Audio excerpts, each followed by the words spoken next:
of sellout crowds, 3 years of edge-of-your-seat action, 3 years of jaw-dropping finishes. World Wide Technology Raceway has rocked the world of NASCAR, and now NASCAR is giving us another reason to celebrate. The 2025 NASCAR Cup Series Championship Playoffs are coming Sunday, September 7th, 2025.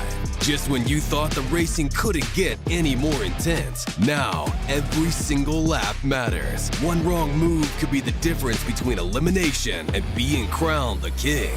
The Enjoy Illinois 300, the Confluence Music Festival, the NASCAR Cup Series Playoffs, and for the first time in 15 years, the NASCAR Xfinity Series on Saturday, September 6th. Don't be on the outside looking in. See history being made in your own backyard. Go to www.raceway.com for the hottest ticket of the year. Racing isn't easy, but experiencing it is.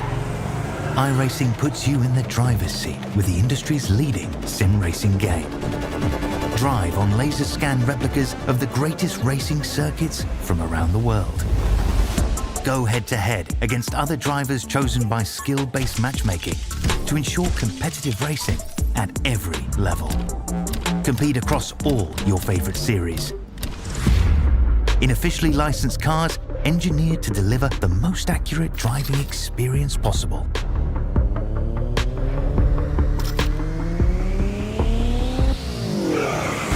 Join a race or host your own with players from across the globe. Race against the computer or in a league with friends. Feel the thrill behind the wheel. Visit iRacing.com.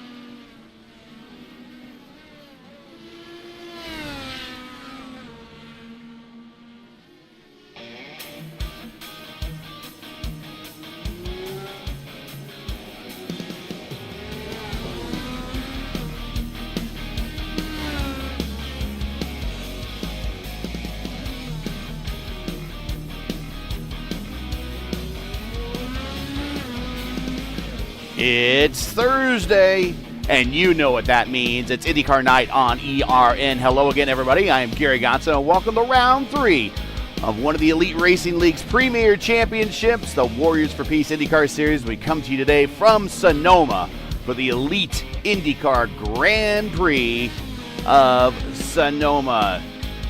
There are your conditions. We will get the splash page off there. There are your conditions. 109 degrees track temperature, but a very comfortable ambient 68 degrees on the racetrack for our first road course of the season and first ever visit to wine country here in NorCal. With about 9 minutes and 37 seconds left to play. Joining me in the booth, as always, is Luis Gonzalez-Nunez. Luis, this is going to be a vast different race than what we've had at previous races, of course. We've all been on ovals, but first time for a lot of drivers on this course, and it's going to be a real drive to survive. You went out there in the open test and participated a little bit. In fact, you're even in today's starting lineup. But let's talk about what these drivers are going to face out there. It's a lot different than the left-hand turns we've been doing for 600 miles so far on the 2 300-mile races on a mile-and-a-half race courses we've been on. This is going to be a real test of man and machine, but mostly man, as it's a long race, and sometimes the drive to survive is going to be the overwhelming urge here instead of the drive to win. Yeah, for sure. Good afternoon to everyone. Yeah, it's going to be difficult. Really, really difficult. It's cost me like maybe 40 laps to understand every single turn on this race. So I did a 1:16.1. That's the fastest I did with the primary tire. So it was really tough, really tough. I really calculate it's gonna be 23 laps. I did 23 laps in full tank, sorry. Could be 25 but my prediction is going to be between 22 to 20. The open window is going to be 22 to 23, or maybe 21 to 23. That's the open window. So I already calculate it's going to be 3 stints, 2 to 23, 1 is 16. So I expected the people coming on lap 22 to 24, 44 to 46, and the last one is going to be 67 to 69 to the end. So that's going to be, I guess, could be people. But we expected a lot of things. So I said, Adriano, you remember in Detroit, he did a good strategy, different strategy for the other one. Then the last lap, he hit the wall in the last season, 2024 B. So I talked with some of the drivers is over here today, and they said Piñeiro is going to be different strategy for sure. So we expected, he said, Piñeiro could be 25 laps in the fuel stint. So could be interesting to see Stanley, 40, Adriano. I said Richie Hearn too is the good one around the track. But this coming the Group 2, the top 10 in qualifying now. Yeah, Group 2 is now underway with 6 minutes 40 seconds left to play. Group 1 is everybody 16 points in 16 points back and further, 16 spot and further back. Group 2 is Pinero, Foti, Sora, Stanley, Frankenfeld, Norgard, Keel, Blauman, Klindy, Wags, Wood, Kidda, Forsyth, Nixon, and Pocock. Watching Pocock right there, he is your leader in the ARCA Series Points Championship.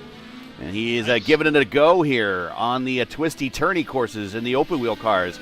I give him a lot of credit for getting out here and trying this out. But that is your Group 2 group. Group 1 is already on the board with Hunter Smith currently provisionally on the pole with a 1:15.145. Morera is second, the FIS Season 6 amateur champion. He is second on the grid with a 1:15.1. Schold, 1:15.1. Hearn with a 1:15.3. And Fortner with a 1:15.6. That is your top 5 at the moment. Here are your points coming into today's event. Let's get the track map off there. There we go. And let's give a little bit more real estate here so we can see some things. There we go. And here is the driver points coming into today's race. It is Pinero up by 1 over Foti, then Sora and Stanley, who are tied, then Frankenfeld and Norgard, who are tied, and then Keel, Blauman, Klindy, and Wags. That is your top 10. Still all very close. Of course, we're only 2 races into the championship. Here is the rookie standings. It is Keel, Klindy, Wags, Wood. Wags and Wood are tied. Kidda, Nixon, Pocock, Kernow, Ingrave, and Dan Morera. That is your top 10 right now in the rookie championship. And keep in mind, here is the remaining schedule.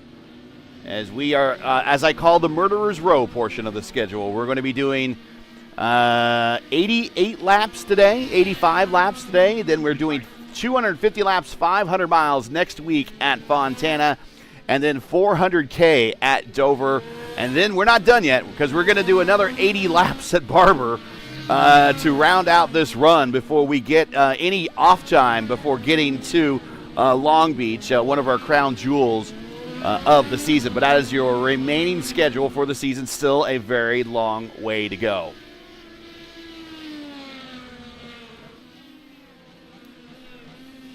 So I noticed when I did the test, some of the points we can talk about the track. Very tough the turn 2 because it's kind of you go into the hill, uphill, and then it's blind. It's really blind when you turn to the right in turn 2. Then the other blind one is turn 3 when you try to go in turn 3. When you want to try to go to the right and then you go to high hill 2, it's really blind. The break point is really tough over there. And the other one is turn 7, where they have this stoppage. It's like you turn to before the SS. Mm-hmm. So it's really tough. Hairpin. If you touch, Yep. if you touch that sausage, for sure you're gonna you're gonna clip the car. Maybe actually my car is went up, and then it's lose the car. So it's really tough, really tough to track to today, and especially with the debut today in ERN. Rule set for today, we are using a 2.385 mile 12-turn road course here. 85 laps, 202.725 race miles, unlimited tires, no fast repairs, pit road speed limit is 45 miles per hour. Only local yellows. We should see an full course caution if we have a really big incident, but for the most part, unless there is a really big incident, we're only going to see local cautions. So we should see, hopefully, fingers crossed, a caution-free race. Currently, Ethan Stanley provisionally now on the pole to nobody's surprise. Ethan, winner twice last season on the road courses, is probably this year the road course ace of the league. We'll see if he can hold that up for another minute 55 and get that 4D pole award. IndyCar first visited here in 1970 using the DIN, the 2.53 mile, what is known in the sim as the NASCAR long course. Mario Andretti won the pole. Dan Gurney won the race for a 7th and final IndyCar win, making him the only, actually the first driver of the modern era to conclude his IndyCar career with only road course wins. He never won on an oval. So he and Alex Palou have something in common other than Alex Palou having 3 IndyCar championships. Joining Gurney on the podium was Andretti and Al Unser. IndyCar did not return to Sonoma until 2005 and ran continuously up through 2018, and many times was the final race on the IndyCar schedule for the IndyCar Championship. Even though the track config we're using in iRacing says today, open wheel 2012-2018, based on track measurement, IndyCar credits only running the 2.385 course config in 2017 and 2018. So under this configuration, Joseph Newgarden holds a track record with a time and speed, actually just a time of 1:16.5205 seconds in 2017. We seem to be faster than that today, with 1:14 being turned right now by Stanley, Pinero, Foti, Blauman. They're the only cars in the 1:14 range. The career IndyCar wins leaders here at Sonoma are Scott Dixon and Will Power, each with 3. Simon Pagenaud with 2. And then Gurney, Kanaan, Marco Andretti, Castro Neves, Ryan Briscoe, and Ryan Hunter-Ray all are tied with 1 win apiece here. This is the first time we're visiting Sonoma, part of the Warriors for Peace IndyCar Series. This is their first start here. Quickly approaching the 100th race ever for the series here coming up when we reach Barber. Qualifying is done.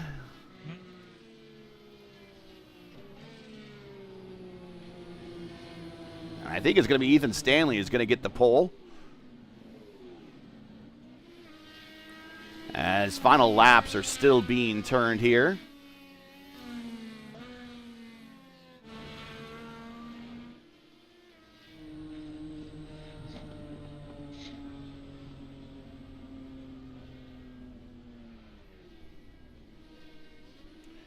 And while we're waiting for the final laps to turn here, if you enjoy ERN's coverage of the Elite Racing League's Warriors for Peace IndyCar Series and you respect the stream, please do us a solid. Make sure you support us by subscribing. And while you're at it, don't forget to smash like and click the bell so you don't miss out on future ERN broadcasts. It's for nothing. You know what? Ethan Stanley is a pole for 0.069. That's close.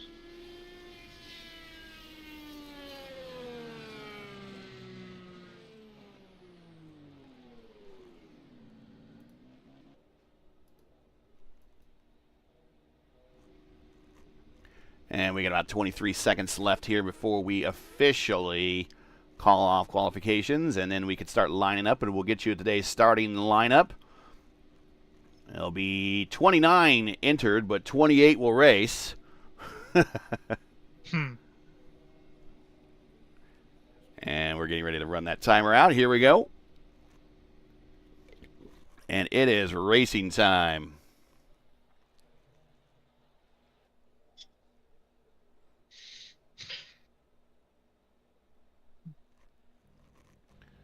And we're going to get a full lap. Wow.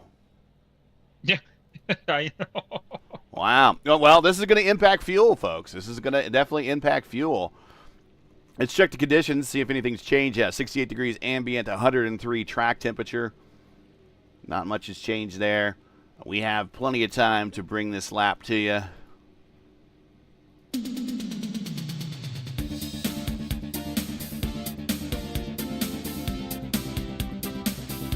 And starting from the pole for the 4D Racewear Pole Award is Stanley. And you want to check out 4D's line of made-for-sim racing gloves, shoes, and apparel. Visit them today at 4dracewear.com or click on the link in the description. Congratulations to Ethan Stanley for winning the 4D Pole Award. On the pole is Stanley. Right next to him is Pinero, his chief rival. We don't normally see Pinero do very well on the road courses, but his skill set is getting better. He lines up on the outside of row 1. Foti and Blauman back on row 2. Hunter, Smith, and Marrera back on row 3. Marrera, my hero, we'll be watching him as he tries to improve upon this 6th starting spot for him. Scholl and Sora back in row 4. Forsyth and Hearn, teammates on row 5.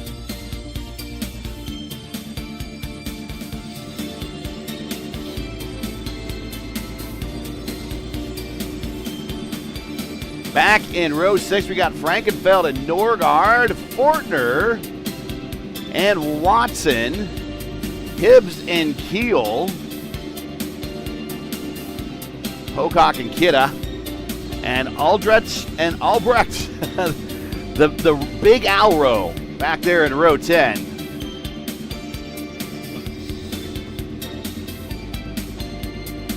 Moving on back, we have one of the drivers to watch out for. If he's feeling well, Andrew Wood back in 21st. Clindy, not the road course meister, but he's going to give it a go in the Rainbow P1 car. He is currently on the outside of row 11.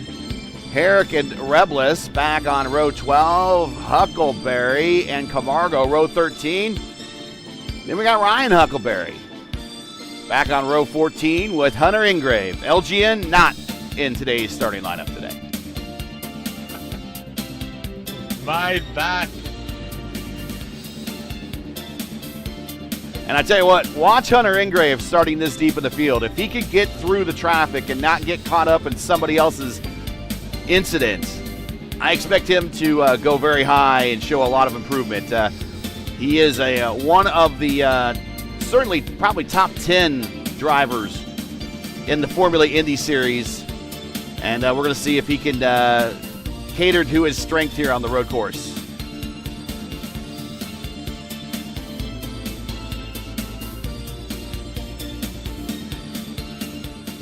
He was having equipment issues DCing last night in last night's FIS race, so that's probably why he is cycled to the back. Excuse me.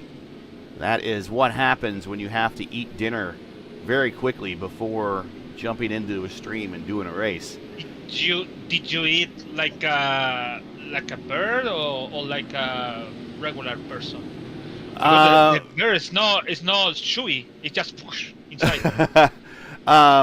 We had we had breakfast for dinner. We had eggs and bacon and English muffins for dinner. I love breakfast food, and no, it's pretty quick to fix. So she's like, what would you want? And I'm like, let's something quick, and that's what we got. So that's what I had. So having breakfast in wine country as we are coming through the back portion of the racetrack right now. We'll bring up the track map.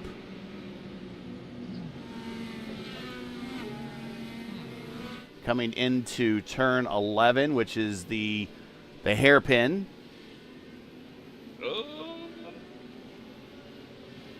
And now the field is under the command of Ethan Stanley as Pinero gives him a lot of room. Green flag, we are underway. For 85 laps at Sonoma, and the two teammates go right to the front as Pinero giving everybody a wide berth as he sends it to the inside. Oh no, Pinheiro out. It's in the dust. What happened there? He's come back on 24. I think he spun the car. And this with cold he had a tires. contact. And I think he was very tentative, and he was trying to give everyone a lot of room. And so we'll see right here. He have a contact with 40. And he That's and too wide, Fody, Pinheiro. yeah, he and Fody come a little bit of a hip check. As Stanley now is your leader. As we really, as far as I'm concerned, he is the favorite to win this thing, even right here at lap 1. Considering the pace he had on road courses last year, the only driver that was able to rival him on the road course last season either was R.C. Anderson, who won at Motegi, or Caleb Binsey. So I see Victor Aldrich in the wall, and I see another car. Presley Sora. Ryan Schultz. Presley Sora and Ryan Schold on pit road. Andrew Good also, he lost the back wing. Oh no, he's going to have to come to pit road. That's not the start he wanted. Mark Rebilas says he didn't see the traffic in front of him, and he hit Andrew Wood on the back and turned 4. Oof. And there you see on the tree, if they have a white triangle next to their name, that means they have the prime tire. If they have a red triangle next to their name, that means they started on the alternate, softer of the two tires. My understanding is that the softer tires are not going to last much longer than 10 laps or so. Is that correct? That is correct. So you fast for 5 laps, and then the tire is getting it's crazy. It's not even you even change the brake vias, the car is not brake. So you need to be conservative with that. And I think it's the best option for all these people. Use the red tires or the alternative tires to the end. The last thing when I said it could be 60 laps to the end, that could be the best option to everyone. A little bit further on back, I told you to watch Hunter Ingrave, already up 10 spots after 3 laps, and he's on the backside of Adriano Pinheiro as they go up the hill to turn 2. Yeah, Adriano is kind of, I don't want to say desperate, but he won 2. You almost lose Adriano over there and turn 4.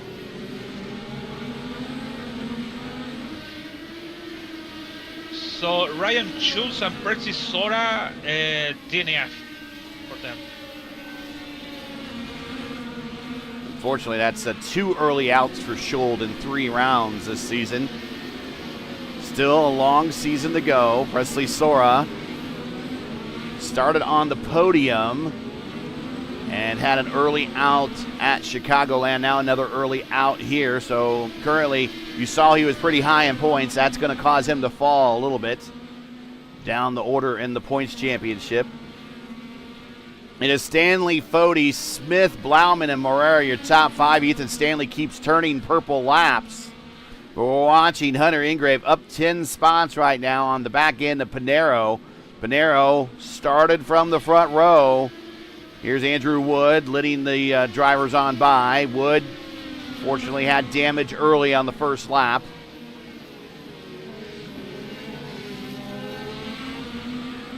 And this is a battle between Albrecht, Kidda, Pinheiro, and Ingrave. It is tough to pass in this condition, especially when you're fast. When you're fast, oh no, you're fast, but you have to be also smart and try to find the hole or maybe the chance to pass on the front of the guy. So I know Arbich is really struggling with the car, but it's really good defender on Kita and Pinheiro on the back. Let's talk about Albrecht gets squirrely off the corner.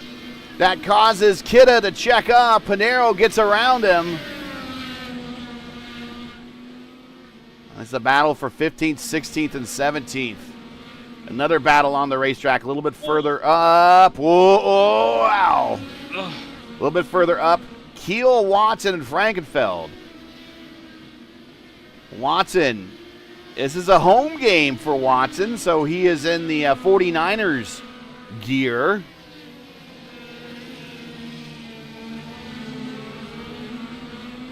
Fortner leading this group. So we're looking at, you said, what, about 25 laps for a stint? That should be, if you're really, really conservative and really save a lot of fuel, could be 25. That's the best option. But if you're going to go attack like Pinheiro is going now, this should be 22 to 23 laps. That's interesting. We're looking at least a 3-stopper then. It is a 3-stopper. I don't know if anyone can do less than a 3-stopper because it's almost a 3.5-stopper. If you go for 25, it's going to be 10 laps to the end. That's 20, 11, something like that, or 14, something like that. So this is the best option for red tires. That's why. You said the red tire is going to be tough for everyone. Yes, it's really tough. Easy, you can make a lot of faster lap, but no for this condition on the car. Moving a little bit further in the order for a battle for fourth here now. Blauman, Morera, Forsyth. They're all in the same picture. A lot of 4D cars up at the front in the top 10 at the moment. Hunter Smith actually kind of leading this battle as well. But Morera, Forsyth, Richie Hearn, Hibbs, Leighton Norgard, that's 5th, 6th, 7th, 8th, and 9th, all on the alternate tire.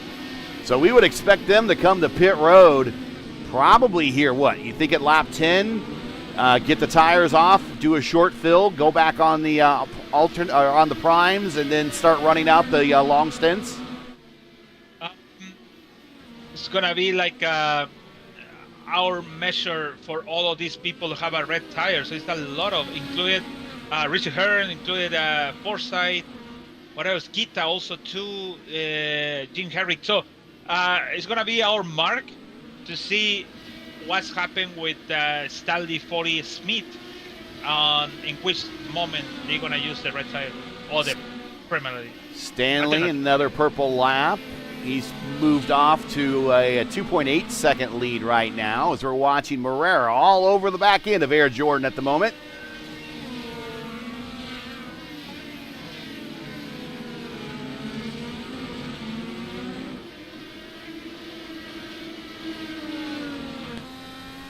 Let's ride with my hero, Dan Morera, as we go through the carousel downhill at the far end of the drag strip.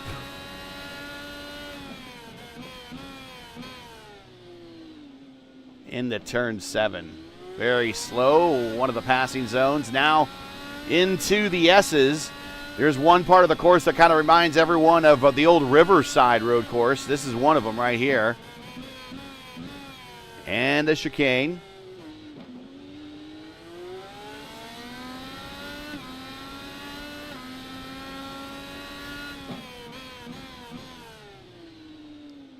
And then the early turn in to the main straight. Never understood why IndyCar used that. My guess is it was for safety. Otherwise, if they missed the last final hairpin that the stock cars use, they don't have any place to go run off, and so they would be straight into a wall. So I'm guessing that's a safety thing. I think it should be more safe for NASCAR use that turn than the IndyCar. I know the IndyCar is going more fast, but the NASCAR is kind of slow to brake. If you have a braking failure. Morera power slides coming out of the carousel, and he gives up 3 spots. And Richie Hearn and Forsyth now teammates side by side racing each other as they come out of 7. Nice. Nice catch by Morera, but that cost him 3 spots. Yeah, Richie. That's really, it's a really unfortunate. So that tire is going to be overheating now, so he need to understand now, he need to change the driver style for now. Richie Hearn now up 5 spots.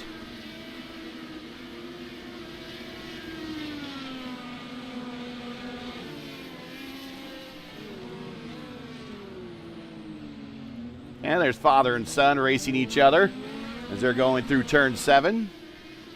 Ryan getting the better of old man dad. 22nd and 23rd.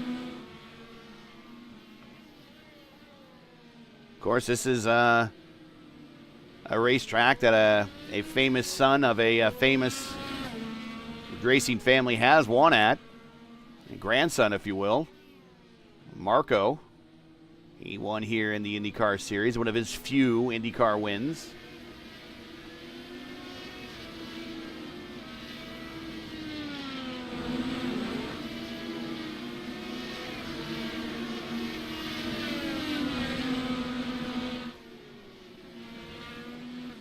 Richie Hearn beginning to pull away for this battle between Hibbs and Forsyth. Going a little bit further back, let's check out this battle. Frankenfeld, Pocock, Pinero, Kidda, and Ingrave has fallen a little bit behind that group. Ingrave still in 17th, up 11 spots, gained 1. Got around Albrecht. Clindy got around Albrecht.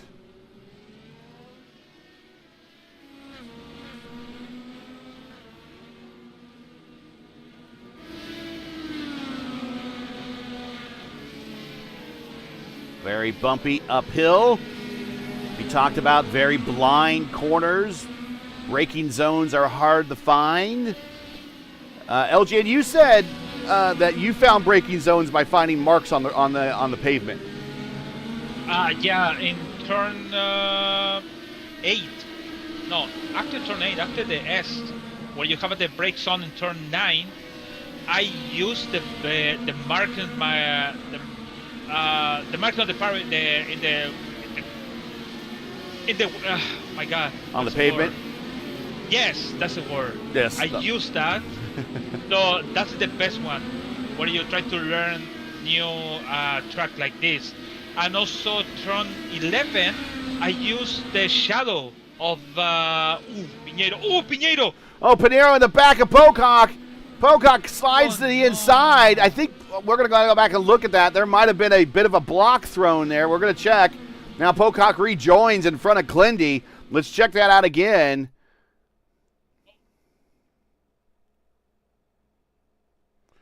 Pocock had to lift momentarily going through the S's, and he does kind of go to the inside, anticipating Pinheiro to go there. No, Pocock said, I want to let you go. That's why I left. Okay. Left side. I think so. He didn't understand that point, Pinheiro, and Pinheiro went to the attack. Well, I mean, now Pinheiro could come to pit road, get a new wing, and use a. I guess we're in a window for a stop if you were on the alternate tires. Let's see what he switches to. He's going to go to the alternate tires. Cale Pocock back in his stall right now, getting worked on as well. So championship implications again with that incident. And there is our leader putting Adriano Pinheiro a lap down. As Pinheiro drives off into the wall and he tows. Ah, so frustrating. Like a Motegi, you remember? This might be just, he's had enough. He's had enough. Meanwhile, up front, Stanley, your leader by now, 4 seconds.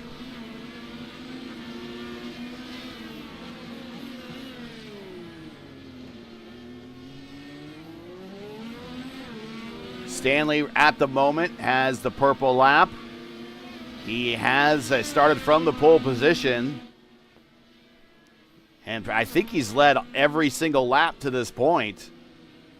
And if he continues to pull away when pit stops get here, he might have a commanding enough delta, especially if he and his teammate come in on the same lap, that he is on a current trend. And we're only 12 laps into this thing. And we're looking at a guy who could possibly get the Grand Slam tonight 12 laps into this race.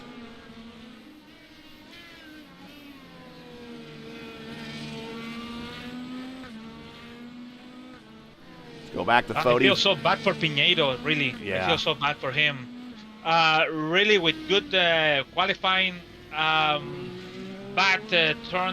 first turn on turn 2 when he went wide, and then this incident without incident. It's like without race incident. It's just I want to let you pass, and he went to make the yeah, I don't know. It's kind of frustrating. But anyways, next one is gonna be for him, Fontana. So it's gonna be a good chance for him to recover the points for today. And that is next week, a 500-mile race, our warm-up for Indianapolis. You see Huckleberry leading the leaders on through the S's there. Oh! Morera. I think Craig had to lift a little bit with the lap traffic there, and that opened the door for Morera to get close. Yeah, once again, it's not the communication, or it's really hard to. The people have to. So if you're gonna pass the lap down, you have to at least wait it a little bit to be on the straight and just pass the guy, because Dave did a good thing to go to the right, and the faster line is go to the left because you have to take the turn to the right. So that's a misunderstanding from Craig Forsyth over there. So Ethan Stanley, your leader, now 5 seconds. Fody just kind of cruising in second, and with really nobody around him. Let's give you, not intervals, let's give gaps, because then he has 4 seconds back to Hunter Smith. We got Blauman in fourth, getting attacked by Richie Hearn. Craig Forsyth in sixth, Dan Morera in seventh. So we have 4D cars in fifth, sixth, and seventh. Leighton Norgard, another good performance for him, in eighth. Justin Fortner in ninth. James Watson in 10th. Norgard, Fortner, Watson each up 4 spots. Thomas Keel right behind him. Keel is up 5. Frankenfeld in 12th, down 1. Kidda in 13th, up 5. Hunter Ingrave now in 14th. He's up 14.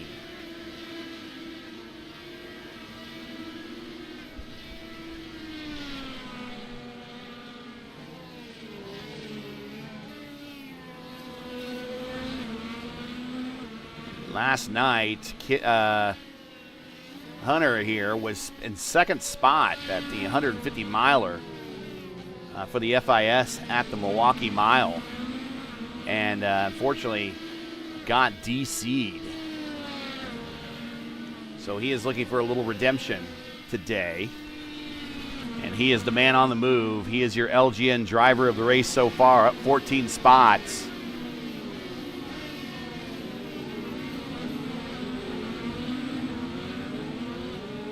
Ethan Stanley, purple lap, even faster, 1:15.3.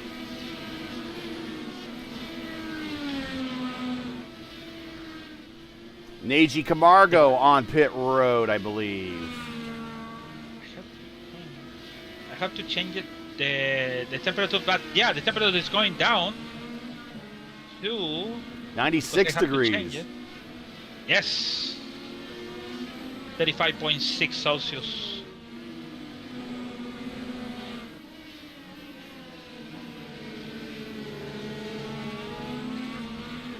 James Watson not in his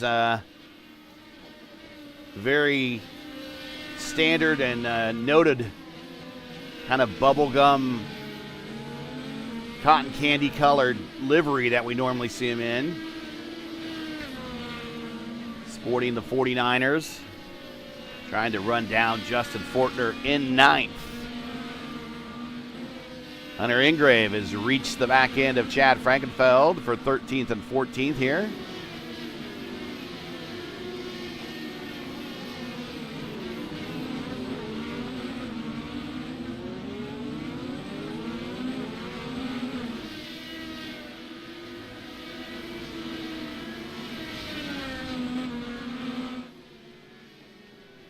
Chad in 13th, former series champion, winner of the Indy 500 last season. Bit of a rough start to the season for him. Early out at the first round.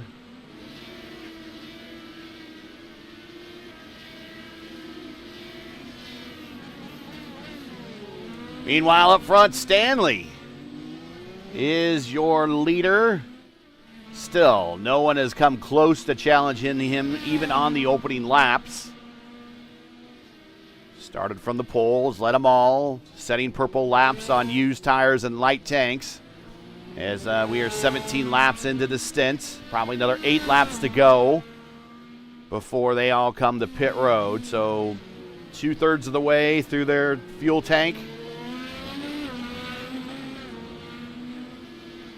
Yeah, so we are really going close. Maybe 4 more laps for all these people to go to the end. But with the time Stanley do it, maybe he's going full throttle. It's not really saving a little, nothing fuel. Especially the three top 10, the 3 guys on the front, they do a 115 each. Then we have the break on Brian Bullman with 116.7. So they going fast and they consistent fast every single lap.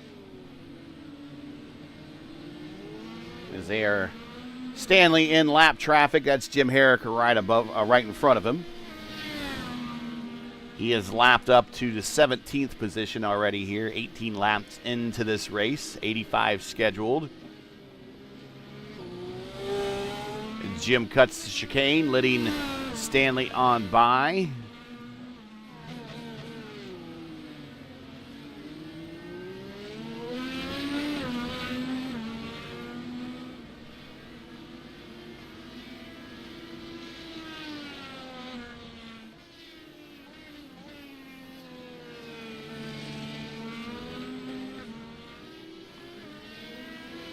Stanley, 2 wins last season, both on the road course.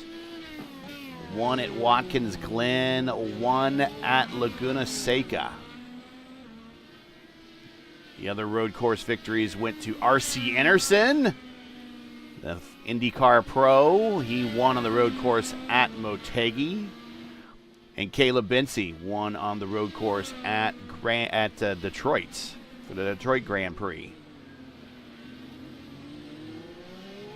Those were the 4 road courses last season. Again, we're only 4 road courses this season.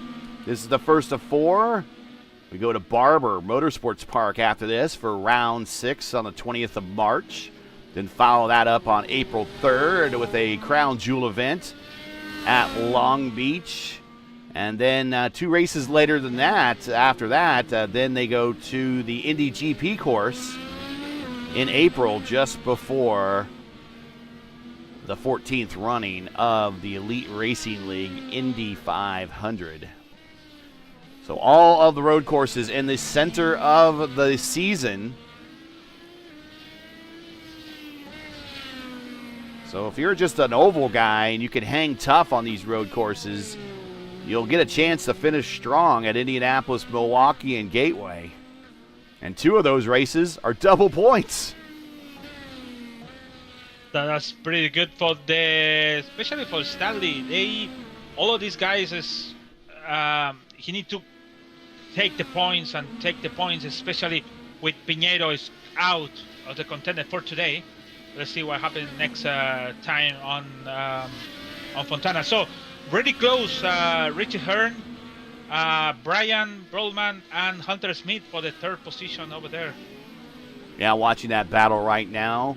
Smith, Blauman, and Hearn for 3rd, 4th, and 5th. Currently, there. Really, go ahead. Sorry, it's really interesting because Richard Hearn with 20 laps, 19 now, with the alternative tires. Oh, I talked too much. It's now. Yeah. Anyways, so Richie, it is all LGN's fault if you watch this after. Oh my God. I said, I should be said, yeah. Jinx. came with this tire, and it's really fast. And it's really fast. It's saying like this guy is getting close, but now I think he's great actually.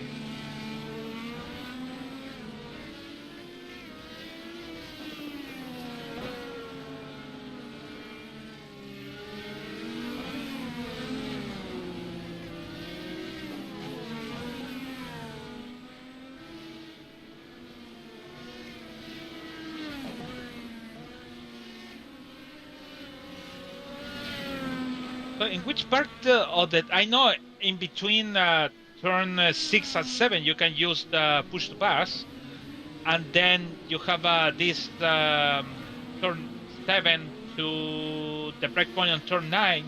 You can make it use the push to pass. But how is hard or difficult for all of these no specialists in road course to use? Can't you use push to pass anywhere you want now? There's not a zone. You could use it anywhere you want, right? Exactly, but with all of these adjustment, you have to. For example, I always like it just the brake bias when the brake is not working, like going up, down, up and down, up and down. Be careful about to put the push to pass also too, or also check. I said this because I raced one time over here, and it was different configuration. That's why. You know, I think you could use push to pass between 8 and 9. I think you could use it a little bit between 10 and 11. I think you could use it between like 12 and 1, that little bit there. And then between 6 and 7, I think that long straight there. I think there are a couple places you can. I mean, the great thing about the push to pass, the new push to pass for these cars, and you see the push to pass highlighted next to their name when they go to the button. They have 200 seconds, just like real IndyCar does, to use the button for a momentary horsepower boost. And once they're on the button, that boost is there. Once they're off the button, that boost isn't there. It used to be once you pushed it, you really needed to push it like on a long straight, because if you downshifted or braked, you hit the brakes, that would turn the push to pass off. Okay, watching Craig Forsyth coming to pit road, scheduled stop. Richie Hearn, scheduled stop. Hunter Smith and Brian Blumen did the pit stop too. We'll see will they pop out as opposed to Hearn and Forsyth as they come down to their stalls at lap 23 of 85. Tyler 40 did the pit stop and he exit on third.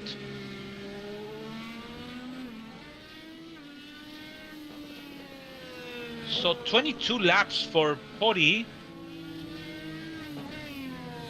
And Stanley is still in the track. And he's turning another lap right now.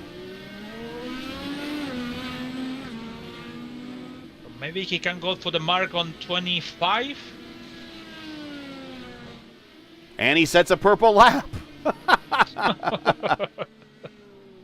I'm watching Dan Marrera now in second spot. Let's see if he comes down pit road. Yes, he's coming down pit road this time. Scheduled stop. So now we see the Blue Egg car out there.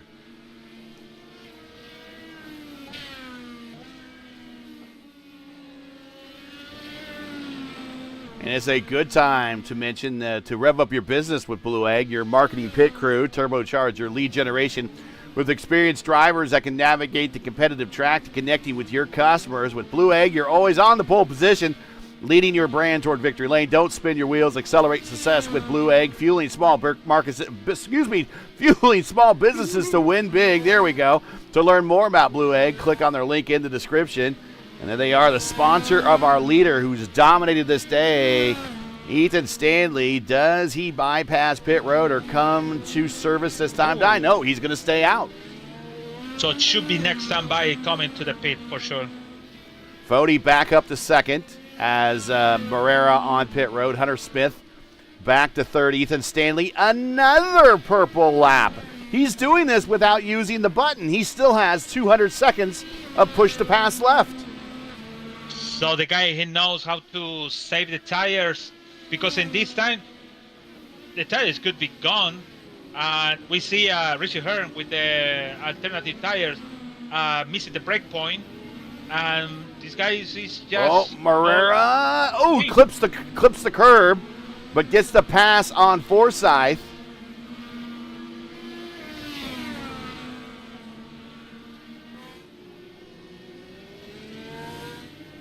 Hunter Ingrave, something happened to him. I think he DC'd again. Oh no. Yes, DC for him. We got to help him with that connection. He was in... He would have just cracked the top 10, I think. Okay, pit stop. Scheduled stop for our leader, Ethan Stanley. He was in 6th. Yeah.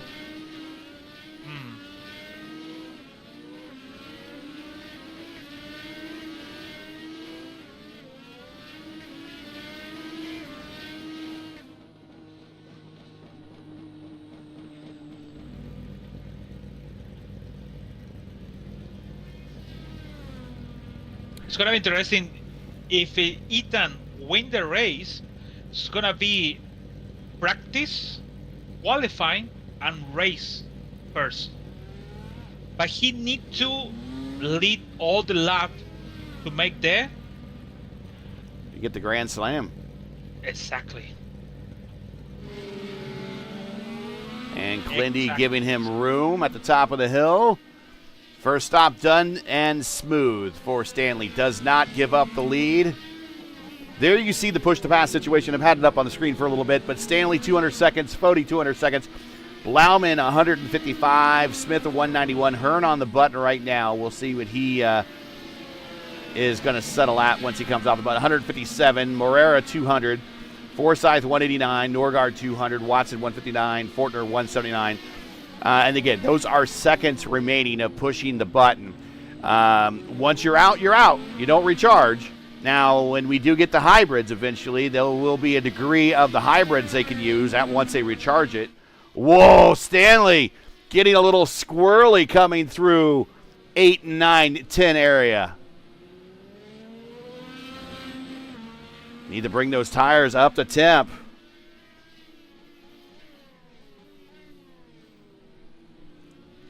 And there you see the tire situation after the first pit stop. You're required to change the compound. So Stanley and Fody stay on the primes, Blauman on the alts, Smith, Hearn, Morera, Forsyth on the prime, Norgard, Watson on the alts, and Fortner, last car in the top 10, on the primes. There are currently 22 cars, actually 21 cars still running. Looks like Hunter Ingrave has DC'd, and he will be momentarily passed here by Mark Rebilas and Cale Pocock, who I believe are back on the racetrack. Yeah, Mark is. There's Mark. And there's Cale. So they will pick up a position here very shortly. Andrew Wood on pit road. I believe this is a scheduled stop. Yep, up on the jacks. And down, fuel and away for Andrew Wood in 17th spot. And there Mark Rebilas goes up the order over Ingrave.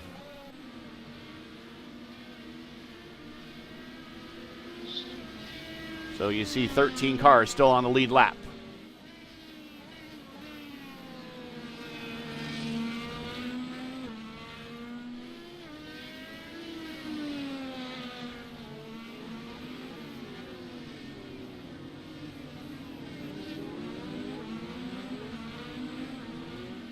Just looking for some battle close. You know what is happening when you're coming to the pit. Yeah, everybody's. I think I'm looking at the closest one. It's Fortner and Kuhl right now, or Keel. I keep saying Kuhl, but that's actually how it's spelled on the. But he tells me it's Keel. Sorry, Keel.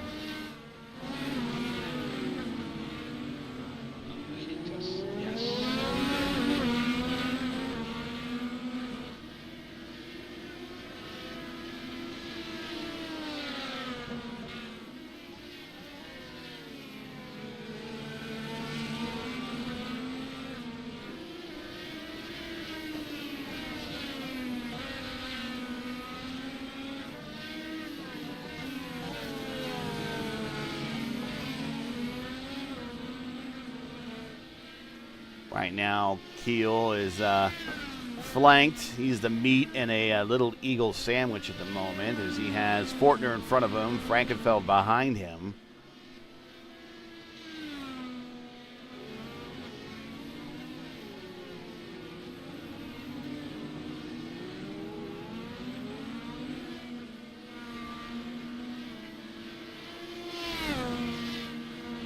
If you're just joining us, this is the ERN's coverage of the Warriors for Peace IndyCar Series, the Elite Indy Grand Prix of Sonoma, coming to you from Sonoma Raceway. We've completed now 29 of a scheduled 85 laps.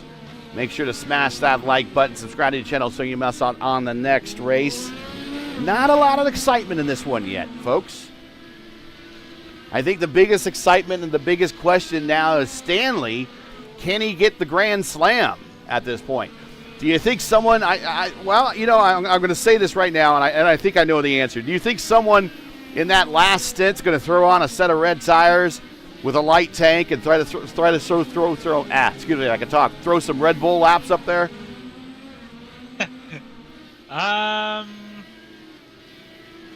It should be.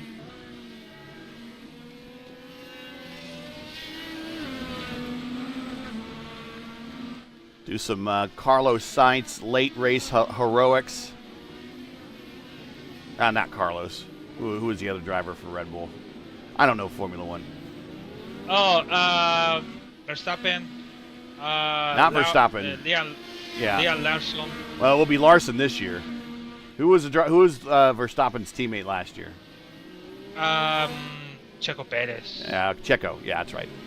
Do the Checo Perez late race heroic laps. Ricardo did those too a lot, I think. Mr. I'm scared of an IndyCar. Well, Grosjean was scary about to race an oval, and then at some point he said, well, let's do it, and he did. I really understand because he had this big accident in the Bahrain, I think so, was in Bahrain? When he hit the wall. Yep. And he car blew up. Yeah. Yeah. Can you remember me what has happened with Niki Lauda in Germany GP and 70 something? Yeah, that incident that you're talking about was on Drive to Survive, which a new version of that's coming out soon. Oh, contact! Cool! Keel, sorry, I keep doing it, into the back of the slow traffic. And I think that to me, that comes off as an unforced error. I think, he gets into the back of Huckleberry, who's just trying to stay out of the way. Huckleberry's staying high. Here comes Fortner to the inside. Now Huckleberry's going to try to follow and make the turn, and Fortner he wasn't sure, or excuse me, Keel wasn't sure what's going on, I guess, and then he just plows into the back of Huckleberry. I think I'm gonna say Dave. He make the line to Justin. But he have to make the line for the other two because you already have the blue flag in your screen. And the better things is just make the whole turn. I mean, he didn't. He went to the racing line. That's the good way. This is the good place to leave the lead lap past you. So yeah, and also Thomas. He thought maybe he's gonna make maybe he's gonna have the hole over there, but he wasn't. So that's unfortunate for him too. And that allows Frankenfeld now to get up to his teammate, move Frankenfeld up to 11th now. Kidda, he's in 12th. Glindy's in 13th. Glindy's had himself a good race. He is not a road course meister. He is learning as he goes. He's one lap down, but he's up 9 spots. And right now, even though he just missed the braking zone there of corner number 7, he is your LGN driver of the race. Yeah, he's really we didn't talk too much, but he already said that I'm gonna try to survive today and do my best. So 13 with somebody is really not in the thing to say, oh, this is the strong guy on the road, but basically. So good for him. He's like you said, nice spot today, and he's going for try to finish the race. So talking about the incident, Thomas Kuhl, Heel. black flag for him. Black flag for him because race control think is he make the contact on Dave. I think he just has a drive. I think he just has a drive-through. I don't think he has a hold unless he.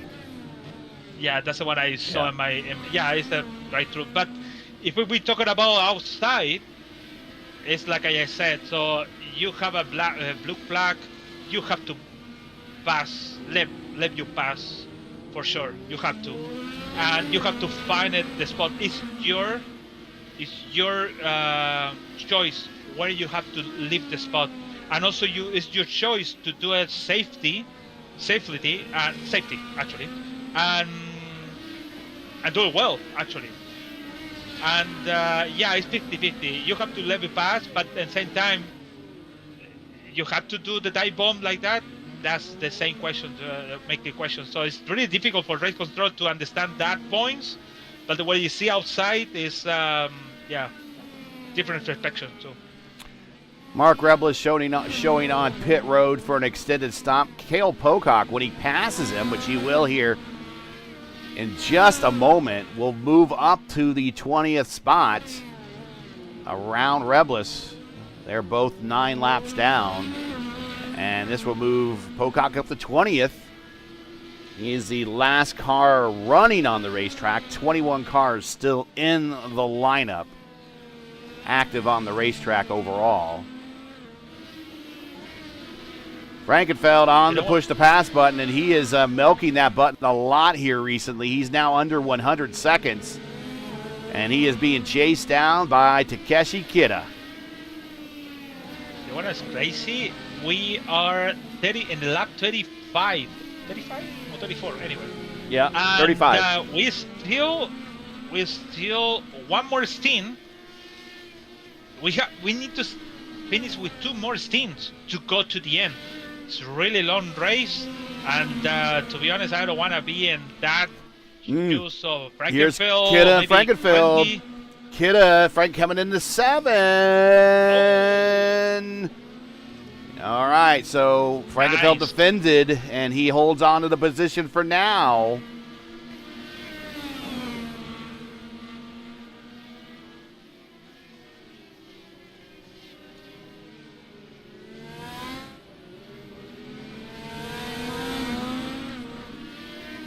Stanley has not even used the push to pass button at all, has had no need to. Same for Fody. That entire team looking to sweep the podium in at least the top 2 steps. I think they don't need to. Stanley and Fody, 11 seconds between each other, and then Fody and Blumen, 10 seconds. Yeah. So it's really not dangerous or warning or anything to be close to battle. Just need to battle with the lap down, that's it.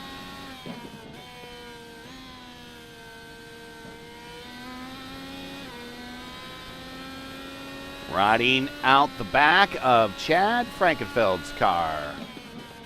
There's like Takeshi Kida there. You can check all the elevation changes at this place. Dip a wheel off onto the quote-unquote grass is not a good thing here.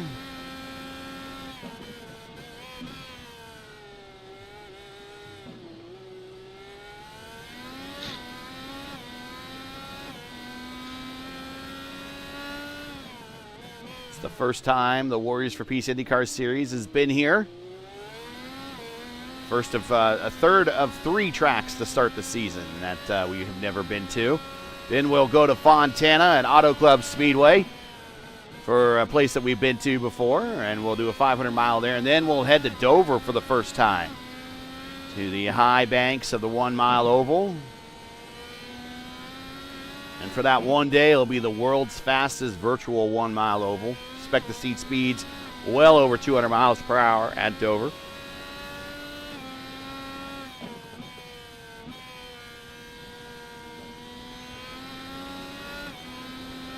Are you excited for Dover? I think Dover's going to be a slugfest.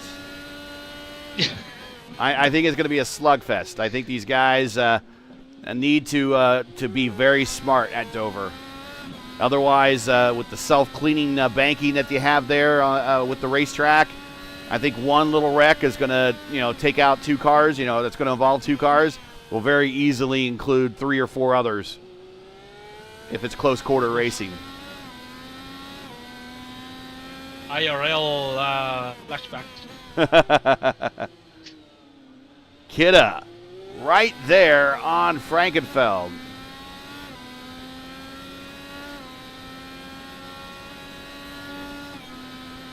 So they use Dover, but they never go to Rockingham. IndyCar was scheduled to go to Rockingham one year. I think it was 1980, and the race was canceled, but it was on the schedule. And they even had an IndyCar driver go and test at the track. Gordon Johncock tested at the track, I believe, in 1979. And he said that at the time the racetrack would allow side-by-side IndyCar racing. But unfortunately, we never saw that. Now, we have seen in the Indy Oval Series, or in the IndyCar Oval Series, the official series by iRacing, I think it was last season they went to Rockingham, and that was a very interesting race where I believe they even qualified at over 200 miles per hour there. But in real life, that's continues to be one of the bigger racetracks out there that IndyCar has never, ever been to. And I can't tell you if they'll ever go to that place ever. So it would have, the prime time would have been during the IRL years. That's when just about any time, you wanted to, see an IndyCar at a NASCAR track or NASCAR-style track. That's probably the best time to ever see it in history, including seeing IndyCars on the oval at well, not on the oval, but on the road course, but you had pictures of them on the oval at Daytona. I mean, just about every place that NASCAR would go to back in those days, IndyCar could have gone to, with the exception of Daytona, Talladega, and some people like, oh yeah, put them at Bristol. And if you think IndyCars belong at Bristol, you are certifiably nuts. I think that would be an awful race to watch, to be honest with you, but some people think that's a bright idea. That is not a good idea. So, with all of this we just said, it's a good to mention to the admin, thinking about it. Rockingham really see a good show on the Pixel Series last season. Could be a good show over here in the ERN. The rules for tracks in the Warriors for Peace IndyCar Series is that IndyCar needed to have run there at least one race for real. Okay. And so that never includes Rockingham. However, Lewis, that does include Daytona, the Oval. That does include Darlington. So those are 2 tracks that we could potentially see in the future, because there have been official USAC Champ Car races at both of those tracks. Yes, you're right. Well, Darlington makes sense, but I still thinking about it. Daytona in IndyCar is when I see when I saw the IndyCar, the Daytona in the IndyCar series, the Fixer series, the old Fixer, actually, yeah, it's still running actually. The Fixer series, I said, this is doesn't make sense for me. Why are you gonna race? And I really enjoy it, but not really enjoy it for my heart. Actually, I really have maybe kind of heart attacks and nervous everywhere. And Kidda! Oh, no. Under braking, smacks the wall and decides to come the pit road. And he might have been trying to come to pit road. I think he made the decision that I smacked the wall. I better come to pit road. I think he over brake. Because he don't want to collect to Frankenfeld. He decided to maybe hit the wall. I don't know. That's the way you have to think it in 1 second.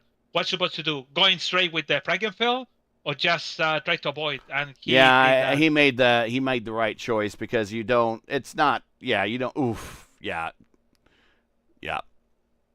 And you know what? He hit the wall with the left tire, and he's no people flag, but it is. This is a long stop. This is a long stop. And you know what is also funny? Kyle Klingborg. 10 spot today. Yeah, he just got around Kidda, who's on pit road. So move Clindy up to 10th now. And this is good for Clindy in many ways. I mean, we still have half a race to go, so a lot can still happen. This is a long race. But Clindy was telling me that he feels his chances are good here in the league if he can beat Pinheiro. But he concedes that Pinheiro is better than him right now, skill-wise and racecraft-wise on ovals. And, I don't think, in 10 oval races, maybe Pinheiro beats Clindy in 8 of them.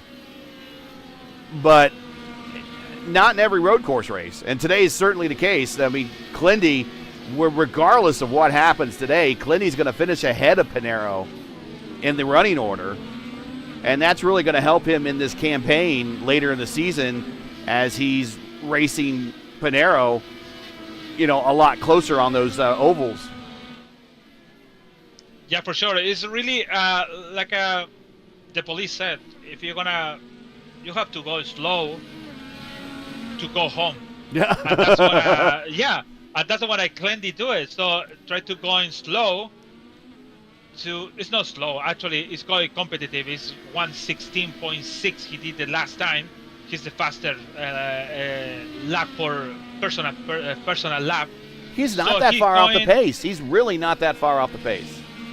Actually, it's doing the same times what I did yesterday in long stints. So it's really doing a good job.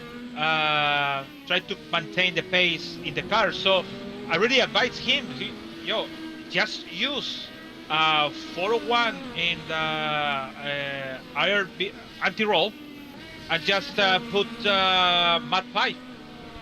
Mat 5, it don't make too much torque in your car. Right. And it's make you at least safety corners. Lauman, pit road, scheduled stop for one of our top 3 runners. So he said, oh, thank you so much. I want to take your advice, maybe. Who knows? So who knows if you use it, but it's going well so far for now.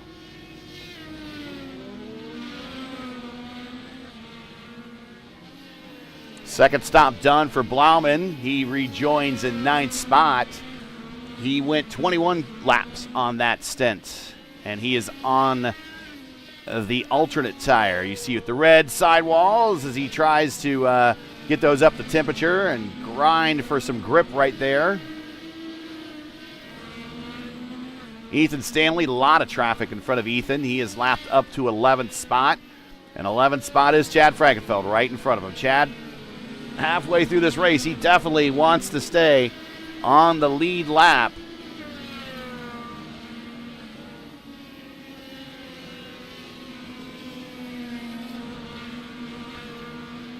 Ethan Stanley leading this race. It's him versus everyone else.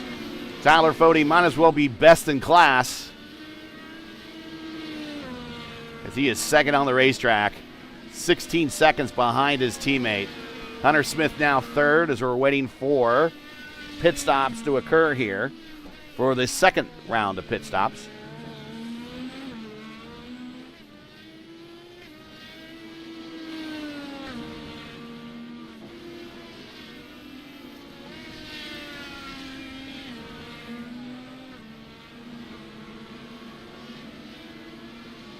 Hunter Smith looking to get a good finish in, a little redemption from last week where he was coming to pit road and got down on the apron. Back end came out from behind him, trying to slow down.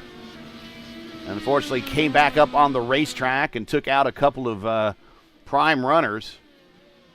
So a little redemption in the offering. It's still early. We're only just about the halfway point.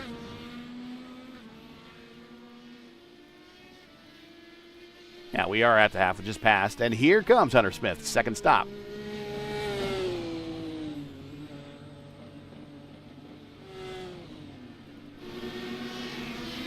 Foti now up to Frankenfeld. Frankenfeld is not going to pull over very easily. He's going to fight for this lap. For sure. So maybe the next one's going to be between 65 to 67. I think so. Have to be the last window. Have to be 68 to 69 in the laps. So that's going to be the point. Frankenfeld coming to pit road, so he holds on long enough to stay on the lead lap, but gives it up coming to pit road. Forsyth also on pit road. He's down on the way. He goes down a lap to Stanley. Stanley now encountering Richie Hearn with tires that Hearn's trying to bring up the temperature.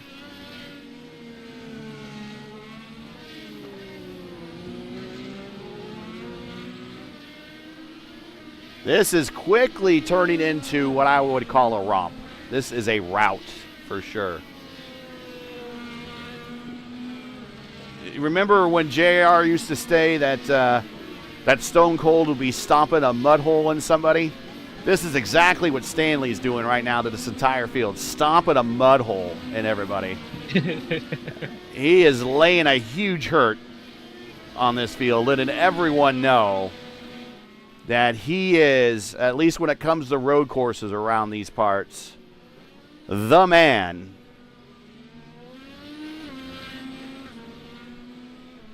"42 seconds over the Dan Morera."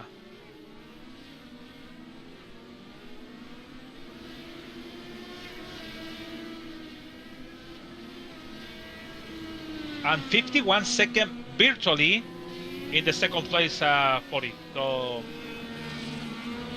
and Stanley's won 2 out of the last 3 road course races this series ran, going back to last season.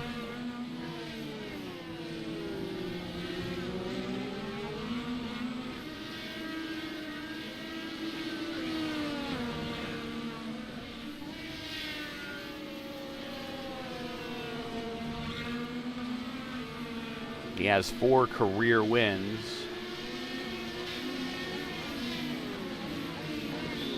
And the inside of Albrecht there. Getting around Albrecht. Albrecht stays clear. Good job. 22 pits now.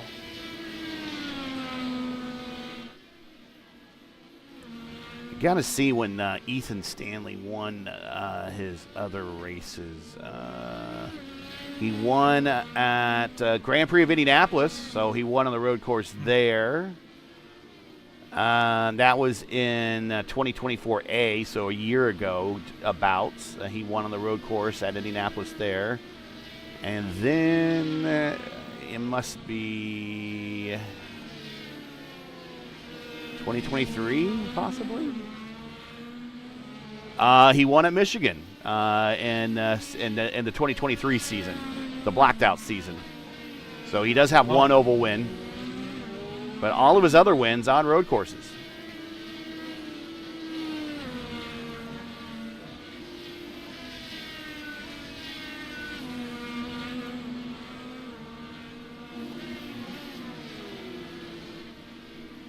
Fortner and Frankenfeld battled teammates. This is for 10th and 11th.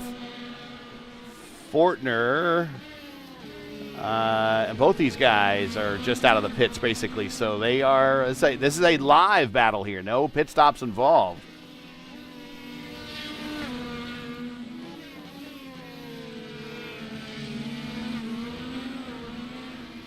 Hey, LGN, in December, you're going to be there with me. ERN becomes the prime time home for happy hour at the Brickyard, your nightly destination for all the action leading up to the prestigious PRI Hoosier 500. The last kiss of the bricks for 2025 starts here on ERN. The countdown is on, so pucker up and don't miss a second of the action. Like, share, and subscribe to stay locked in, and we'll see all of you at Indianapolis in December.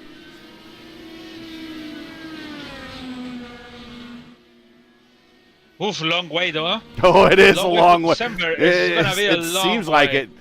It seems like But, it. I was Shul told me the other day. I think he posted a link that said 300 days to the PRI Hoosier 500, and that was like a week or so ago. So I mean, 300 days. 300 days. It's gonna be a quick, and then winter time, Christmas stuff, and the Indy 500. Andrew Wood and Clendy in a battle. Andrew Wood has recovered up to eight spots now, up to 13th. Here's a battle of two guys that work in the booth with me when I'm not working with you, LGN. 13th and 14th. Wood is 21 laps into his stint. Clendy just came out. I tell you what, Clendy, this is a good guy to follow. I would watch Andrew Wood. I would follow him. Andrew Wood coming to pit road. Well, don't follow him now. Don't follow him now. He's coming to pit road. That's what he did on the first stint when the Andrew have this issue in the first lap, and Andrew went to the pit. He made repairs and he came on front of Clendy. So I saw Clendy follow him for maybe until Wood went away from Clendy, but he followed him for maybe 5 or 10 laps behind. It's a good thing where you have some faster or maybe somebody to show you how to make the laps and things. But this is the advantage too, because at some point like now, you don't have nobody on the front, and you have to adjust your braking point, your everything, and sometimes make your lose the concentration over there. Battle for fourth between Hunter Smith and Richie Hearn. Zoom the camera out a little bit here. Both these guys have made their stops. Everybody has made their stops with the exception of Stanley, who is going to go 25 again. Actually, he's on pit road now. So this should be goal, like I said. So the next one is going to be 69 or 70 to go to the end. So it's going to be a short stint for him and for Saturday. Number of drivers getting back on the lead lap. And Foti is not going to even get close to trying to jump his teammate. So right now, Stanley trending on track to lead every single lap of this race. So my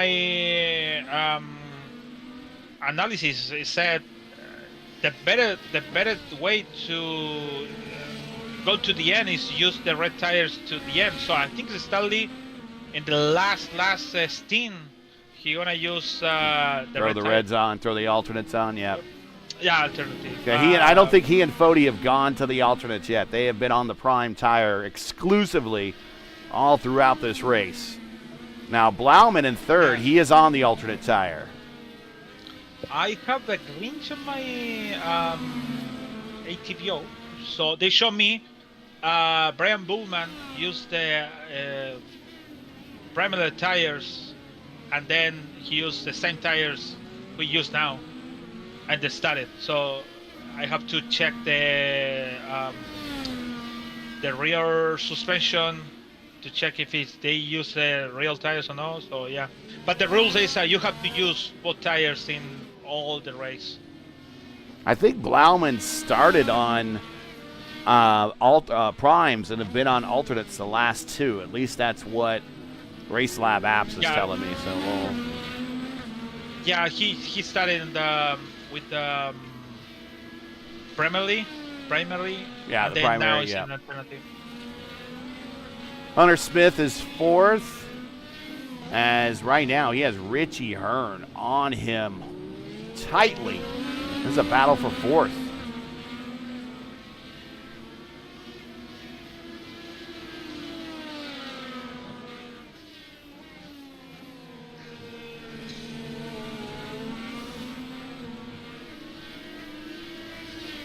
And I need to check real quick. Did Richie Hearn race here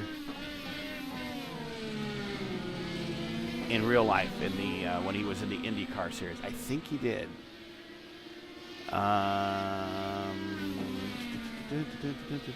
No, I don't know. He did not.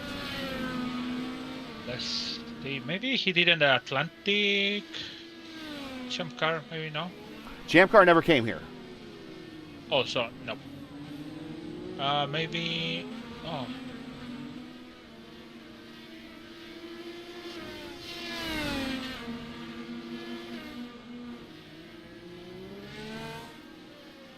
And pretty much his entire IndyCar career, I don't see. I think he was exclusively ovals in his IndyCar career.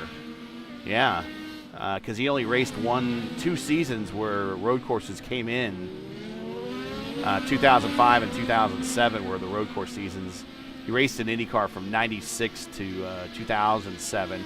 He was in the kart series from 96 to 99. So yeah, he never raced there. Maybe he did in something else, but not in top open wheel series in North America. Maybe the Formula Atlantic came here. Nope. So while we got time, let's get some words in from our sponsors. We're going to go side by side and bring you the word in from World Wide Technology Raceway and iRacing, and we'll be right back.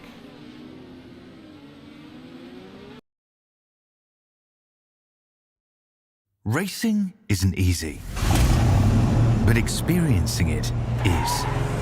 iRacing puts you in the driver's seat with the industry's leading sim racing game.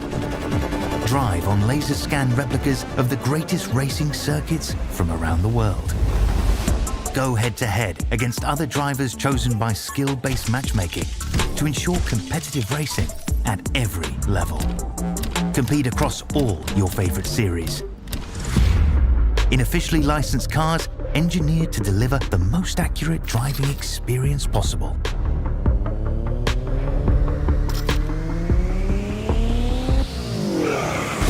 Join a race or host your own with players from across the globe.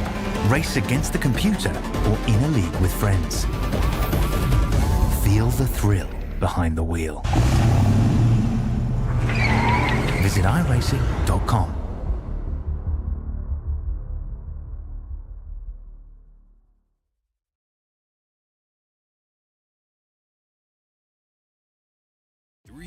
Of sellout crowds, 3 years of edge-of-your-seat action, 3 years of jaw-dropping finishes. World Wide Technology Raceway has rocked the world of NASCAR, and now NASCAR is giving us another reason to celebrate. The 2025 NASCAR Cup Series Championship Playoffs are coming Sunday, September 7th, 2025. Just when you thought the racing couldn't get any more intense, now every single lap matters. One wrong move could be the difference between elimination and being crowned the king. The Enjoy Illinois 300, the Confluence Music Festival, the NASCAR Cup Series Playoffs, and for the first time in 15 years, the NASCAR Xfinity Series on Saturday, September 6th. Don't be on the outside looking in. See history being made in your own backyard. Go to www.raceway.com for the hottest ticket of the year.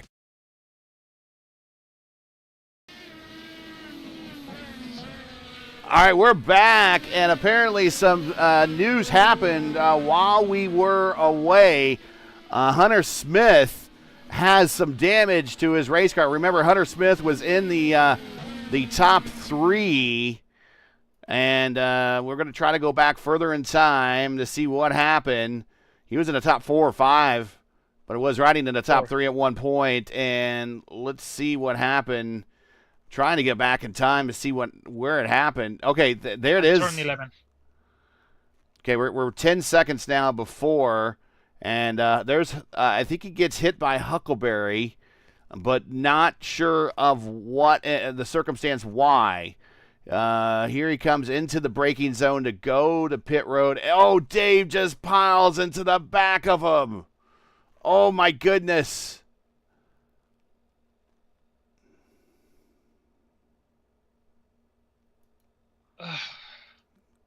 And that's painful.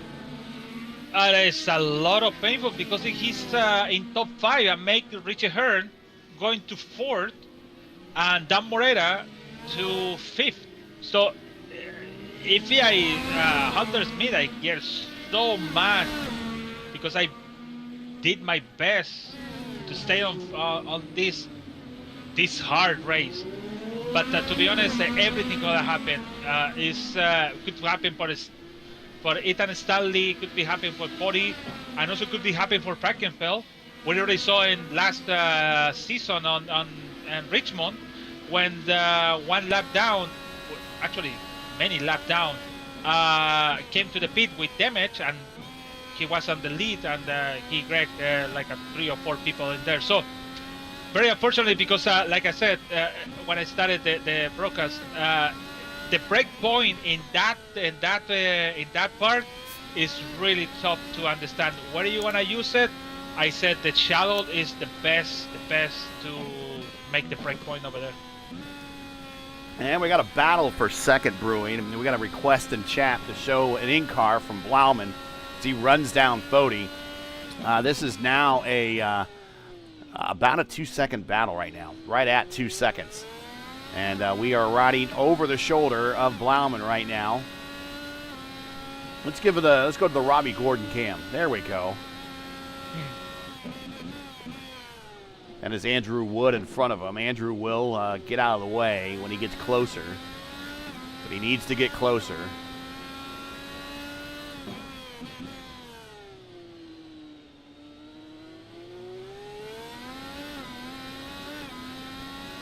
So it is Stanley Fody, Blauman, Morera, Hearn, Forsyth, Watson, Norgard, Frankenfeld, and Fortner.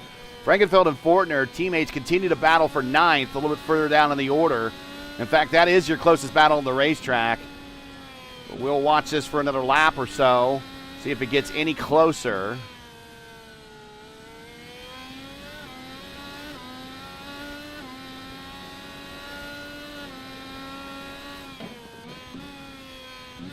The top 7 are on the lead lap. And there you see Wood getting out of the way.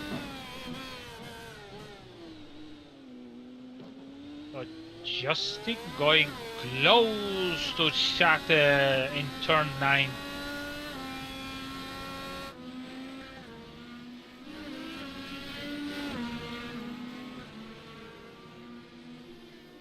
So I think Frankenfeld did get around Fortner.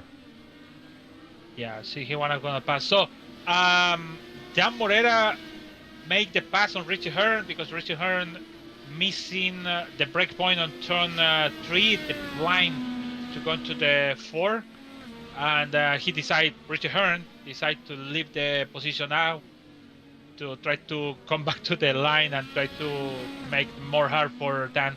So Dan now is 4th. Well, before we talk about Dan here real quick, I do want to point out that the ERL IndyCar Series is proudly sponsored by Warriors for Peace. Warriors for Peace is an Indianapolis-based nonprofit organization working to end violence and to inspire peaceful change. Founded in memory of Jack Shockley to support youth through scholarships, mentoring, and community programs. To learn more or to support their mission, visit their webpage at warriors4peace.org. That's warriors4peace.org. Or follow one of their socials today. All the links you need are in the description. We want to thank Warriors for Peace for their continued support of this signature series of the Elite Racing League.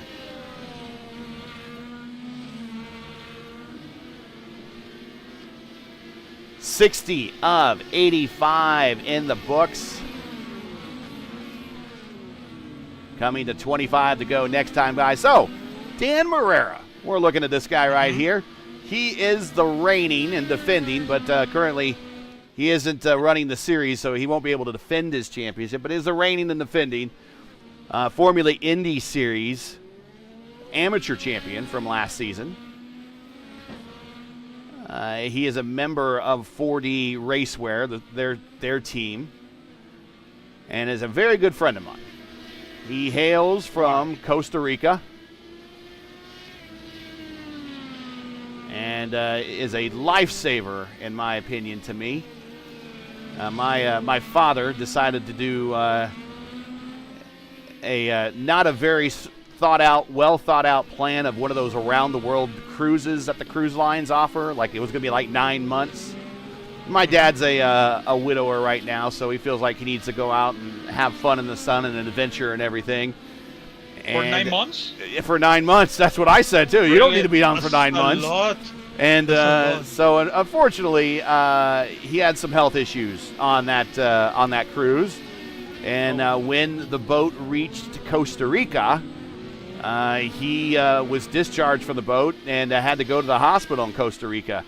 Not knowing a single soul in Costa Rica, I contacted Dan saying, hey, this is where my dad is. Do you know anything about this? Dan goes wide. Come on, Dan, get it back on the racetrack. There we go. And he, not only did he know everything, but he got in the car and drove down to the hospital and personally met my dad, put a phone in front of his face because my dad, of course, lost his phone while he was on vacation. He says it was stolen, but he forgot it in a cab. I don't think a cab steals your phone if you forget it in it. But anyways, he put a phone in front of his face, and I was able to communicate. Not only did he do that, he spent the afternoon going around and finding a burner phone for my dad and hooked them up with an account and everything so he could contact us in the United States. And, of course, I compensated everything back to Dan for that, for his time and everything. But it was a huge lifesaver until one of us could finally get on the ground there in Costa Rica and help my dad out. And he's even more of a saint because he had to put up with my sister down there. So this guy is a heck of a guy, a heck of a good person. And I like seeing him do well here driving the Indy cars and anything in any series that we broadcast. That's Dan Barrera, currently 4th on the racetrack. One of the real champion, great, good fellas out there.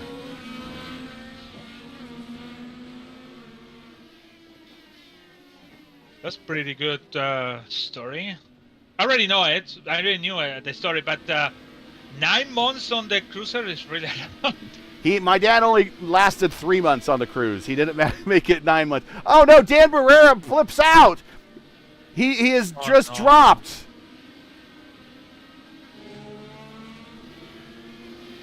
No, come back. Come back, Dan. Come back, please. No. Come back, Dan. No, it's DC, my friend. I think it's a DC. Oh, no.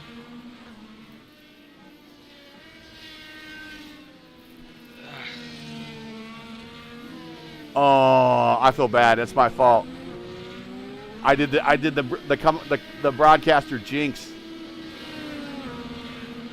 Everything's a jinx. I think so. We don't need to talk about nobody. Just say bad things about the people. I just said, this is wrong, this is right. Everybody's gonna finish the race. That battle between Fode and Blauman's still right at 2 seconds. Not really closing up, although Fode is in traffic at the moment. He has Fortner in front of him. And Dan continues to fall down. He is DC'd. So Kidda is going to pass him this time. And then Clindy will go up another spot. So Clindy will be on the precipice of a top 10. I can't talk about Clindy anymore because I don't want to jinx him. No, please, no, don't do it. He's doing a good job now. Very good job for Clindy. Yeah. Ethan Stanley getting up in the marbles and a little bit of a kick out on the backside of his car, but he's got it under control. Through 1 and 2 up the hill. He's currently looking to put James Watson a lap down. James Watson now in 6th.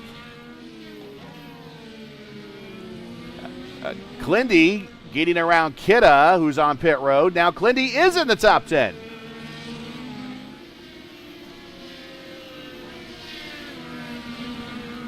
That's really so. You know, when it's the race is really long races, this is happened. You have a good opportunities like a DC incident with a lap down, and just you have to make your laps easy, quiet. Try to avoid all of these bad things. Lauman pit road final stop, I believe, for him. Yes, sir. Yeah, good for Clindy. Is 12, but Andrew Wood with 2 laps down. It is 10th spot for him.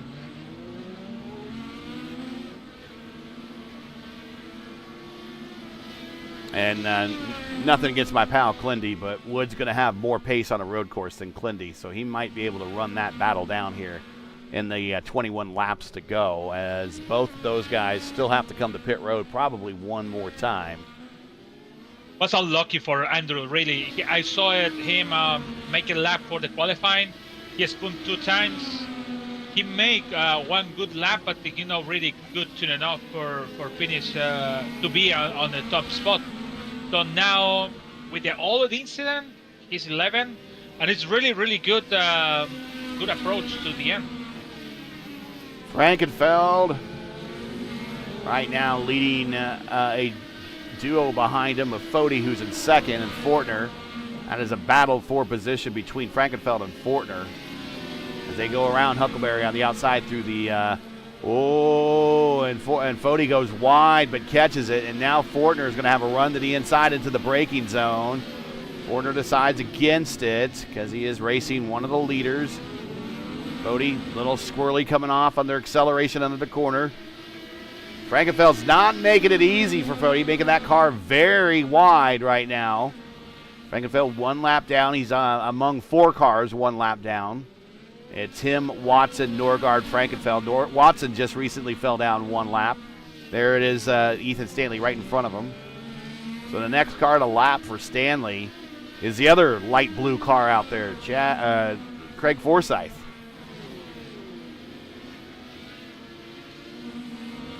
He's not that far away from Forsyth. They are on the same straightaway at the moment. Yeah, I know 40, nothing to lose. Actually, a lot to lose, but it's 28 seconds of Stanley, so he don't need to be rushed to catch Stanley. But the problem is, if Frankenfeld leave a little bit, it's gonna come in Justin to bring back the position he lost. So Richie Hearn, pit road, final stop. Blauman will get around Hearn on the racetrack, move him back up to 3rd. We'll get back to this battle with Fody on the racetrack between Frankenfeld and Fortner. The battle of the guys with the F's last names. Well, you know what? Maybe Fody is gonna come into pit road soon because it's 20 laps. We are 19 to go, or 20 to go. So it should be, don't worry about it to make the position back. Oh, I think you saw the same thing I did. Fortner full sends it into pit road, and it just about got the backside of Fody. Oh, was so close. I want to go back and watch that.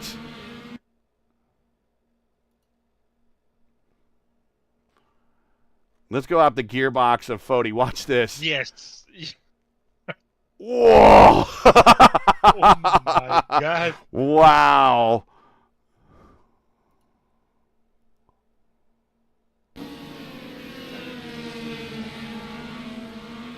And Fody trying to get around Forsyth now, as there's a lot of traffic in front of P2. Blauman, purple lap, and he might interrupt the Grand Slam here for Stanley now. So Blauman goes purple.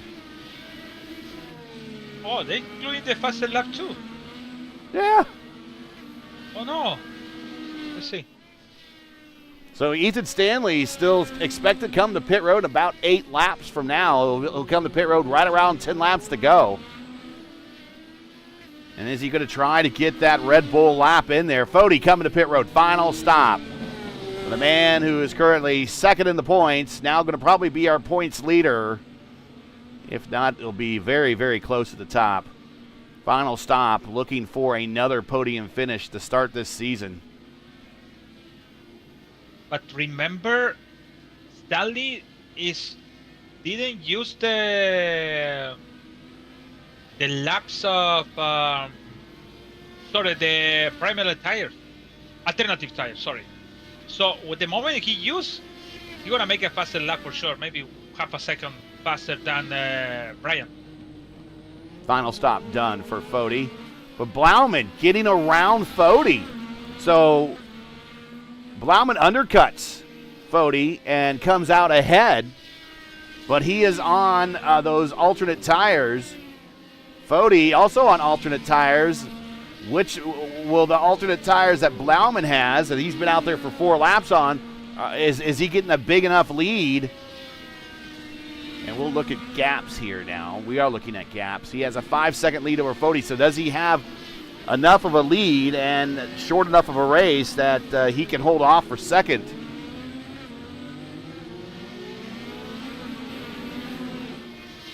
Well, Fortner on the outside of Frankenfeld.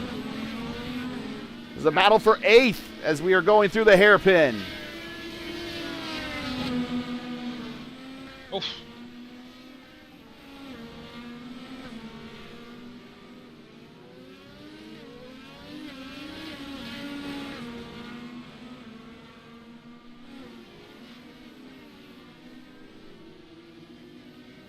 Fortner and Frankenfeld both have made their final stop, so this is a race it out to the end for those two.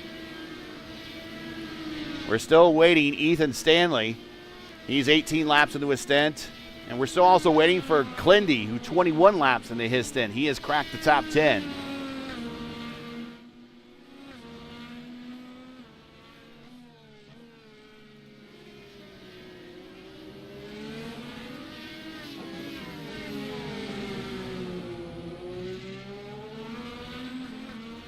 And now when you're Stanley, when you get to these lap cars, the concern is now is, are they concentrating this late in the race?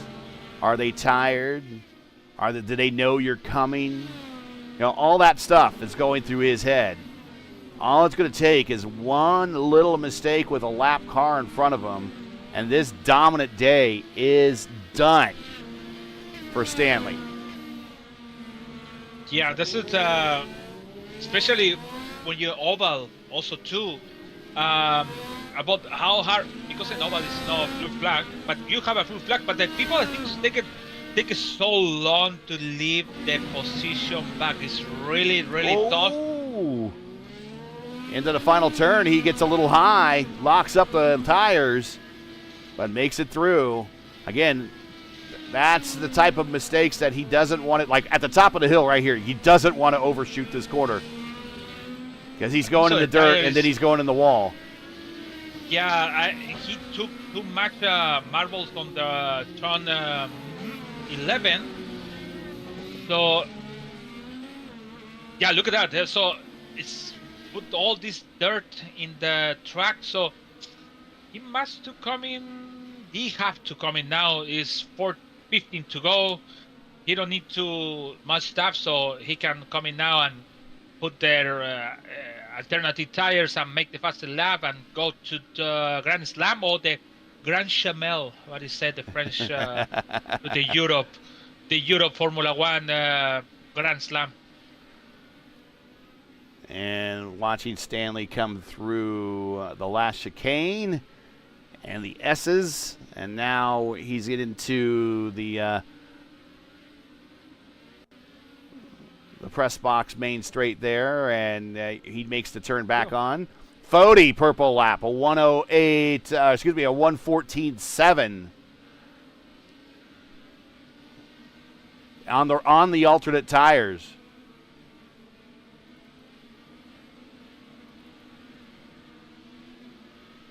Stanley is like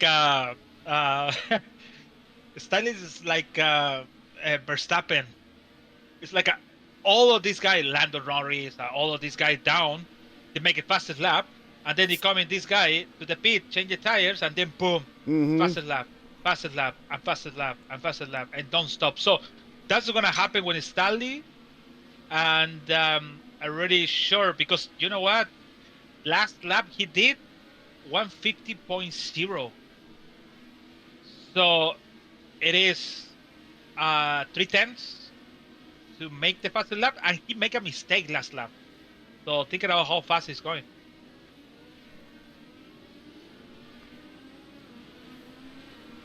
And that's Andrew Wood right in front of him. I would imagine when he gets to Wood will let him by. Once again, if you're just joining us, you're watching ERN's coverage of round 3 of 12 of the Warriors for Peace IndyCar Series, the Elite Indy Grand Prix of Sonoma, coming to you from Sonoma Raceway. Where currently Ethan Stanley has put a wampum on the field today. He has stomped the mud hole in everybody. He has led every single lap. We only have 13 to go. Make sure to smash that like button, subscribe to the channel so you won't miss out on the next race. The next race for us, next Thursday, 7:45 p.m. Eastern Time, 500 miles at Auto Club Speedway in Fontana. It's going to be a good one. The last time we were on a 2-mile super speedway high-banked oval, it was a race that we will never forget. And expecting more of the same as we get 30 Indy cars on the 2-mile oval in Fontana. It's going to be a big one, and it's the only warm-up these drivers are going to get before going to Indianapolis for their next 500-mile race in May. 13 to go here at Sonoma. Thanks for joining us. We appreciate it.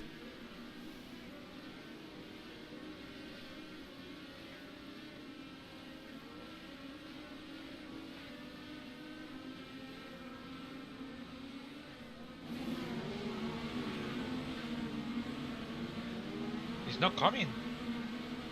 He's got to come at some point. I mean, it's just the tank's going to run out. But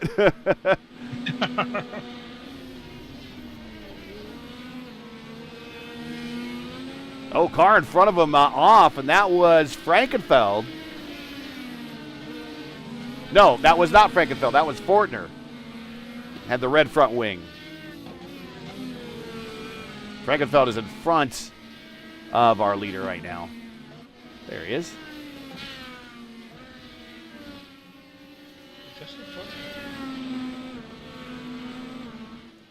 Your biggest gainer of the day right now, your LGN driver of the race is Clindy, up 11 spots to 11th.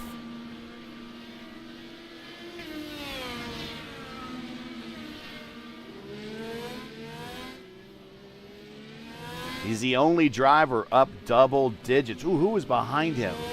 Cale Pocock overshoots the... Now he's waiting on a hold. I think he's waiting for a window. There he is. But he overshoots the chicane there, rejoins it. The ARCA Series points leader. Driving the Survive here at Sonoma. Hey, I've been there, man. I've been there. Sometimes... You talked about it, you know, that as the policemen say to get home, drive slow, to finish first you must finish. I've heard all the sayings. Drive to survive and every. Sometimes it's your race is not with the drivers around you. You're racing the racetrack. And I think for a lot of these drivers today, they are racing the racetrack. Yeah,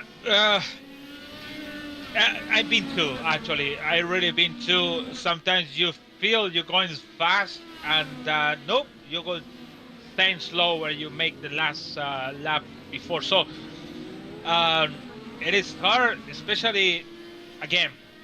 Plenty is one of the guys.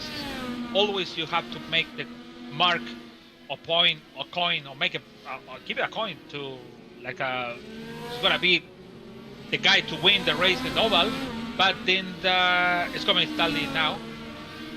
But in road it's hard. It's hard for him. So it's making a good job. And the Stanley, like I said, is coming now. Needs to get down to the pit road speed limit. Does not want to get caught speeding now. Final stop. Huge gap back to P2. Plenty of time, very smooth.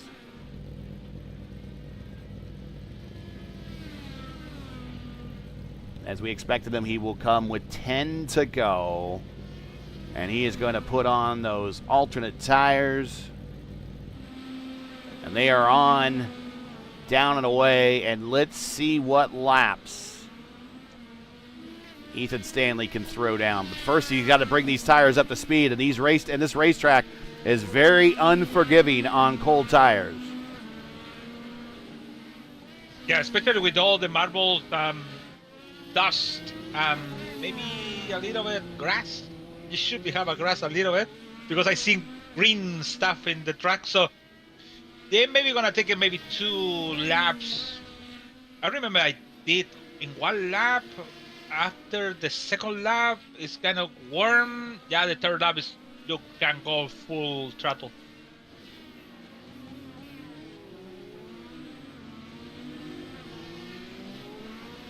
Going back to that battle for second. Well, folks, it has gotten a lot closer. Foti has ran down Blauman, and we have a battle for the second step brewing with 10 to go.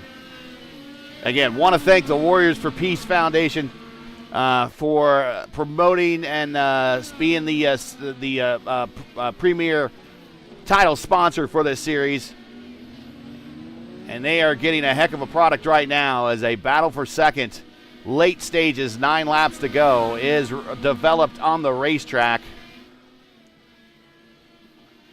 And make sure to learn more about the Warriors for Peace, their mission, and what they do. Visit their webpage at warriorsforpeace.org or follow one of their socials today. All the links you need are in the description.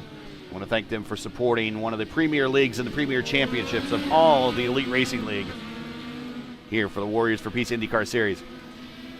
9 to go, and the battle for second is hotter than ever. And I give a shout out to Richie Hearn. He's hanging out still on the lead lap at 4th.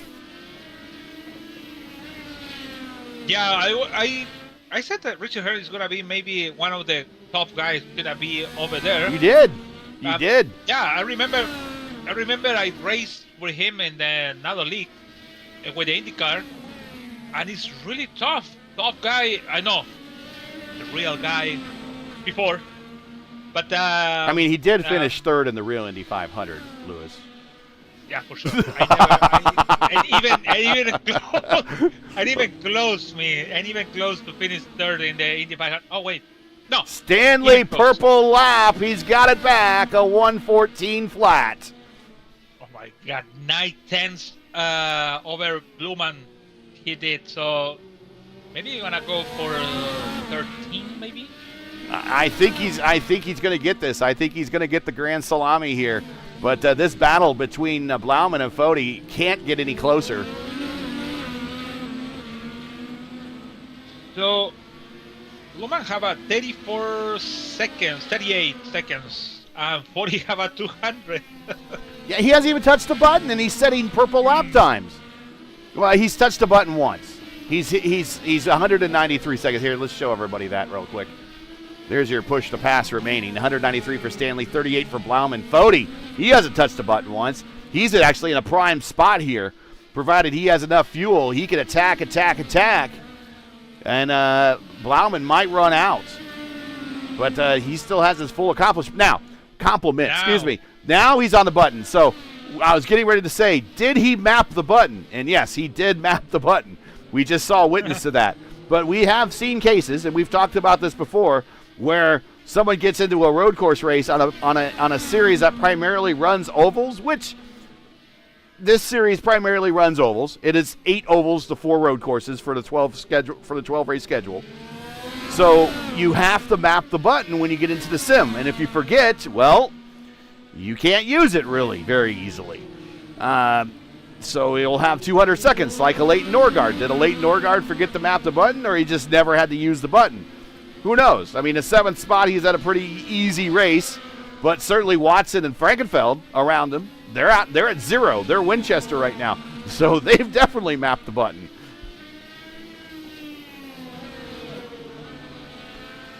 But mistakes happen. We're all human. If this was real IndyCar racing, that would be a pit crew that would take care of all that. Sometimes your pit crew is, you're the driver, you're the owner, you're the engineer, you're the strategist. So I have a question. Yeah. You know a lot of things. So when they put this button, because I didn't know until this commentary for ESPN. They said they have some push something in 2000, but for the champ car. I don't know if it's true or not, but when the IndyCar or champ car implement this stuff. There has been like a some type of push to boost or something like that in IndyCar racing. I'll have to look and see exactly when it was in Champ Car. It was probably during the Champ Car World Series era, not during necessarily kart. I remember there was like a push to pass or a push to boost or kind of a restart button going back as far as 2005. I remember specifically on listening on the scanners when at Indianapolis when Danica was leading, and she was concerned if she could use the button at one of the restarts, and her engineer said, yeah, you could use the button. Ethan Stanley, a 1:13.8 purple lap reset. As we're watching this battle between Foti and Blauman continue to rage on. But I do remember as late as 2005 that being a thing. An IndyCar racing contact between the two of them in the chicane, and we have a damaged car for Foti. We have a car that just spun around for Blauman. What's going to happen? Can Foti make it last for another 5 laps? They have a... Okay, so I think Foti, because the contact, maybe you want to have a black flag for the incident. We need to wait it.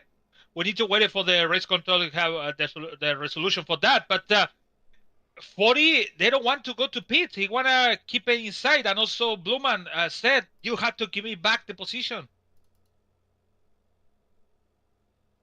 Oh, and he just drove in there deep and hit the, Foti just sent it into that corner and hit the curb and bounced up into Blauman. And I agree with Blauman. I would be a little upset, I think, at 2. Let's get a blimp shot here. Oh, no. Oof. So we'll get back to the live action. I want to give everyone a couple shots here on the replay. He just sends it there on the inside. He just sends it, and watch him. He hits the apron and the curb and bounces right on in the Blauman. Blauman's lucky he didn't lose a front wing. It snapped back into place, so he was forgiven. But Foti was not. Actually, he lost a lot of things. And Blauman is there. He's back. And he is not happy. Blauman have in my camera is no wing. He has two like front wings in my camera. No. In the incident, yeah. The front wing is gone. So race control said you have to bring me back the position. So they waited for race control make. Well, it might happen here on the straightaway coming to 7.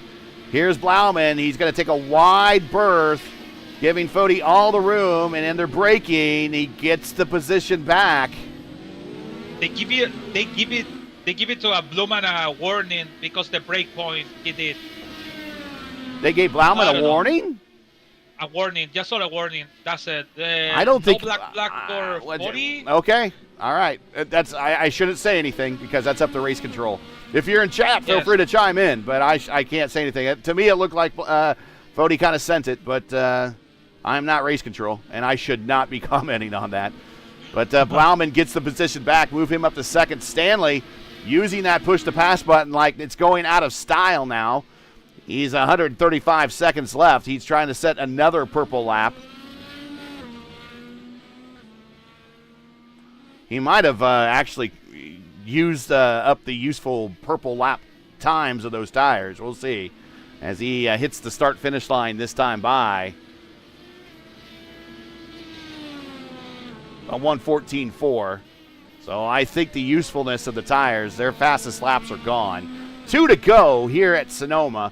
Join us next week, 500 miles at Fontana.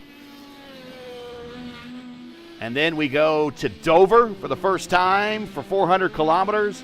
Then we go to Barber for the first time for, I think, another 80 laps. Another 90 laps at Barber.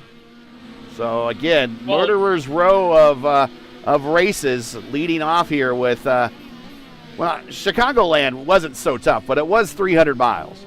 And then we're doing 85 laps here, 500 miles at Fontana, 400 kilometers at Dover.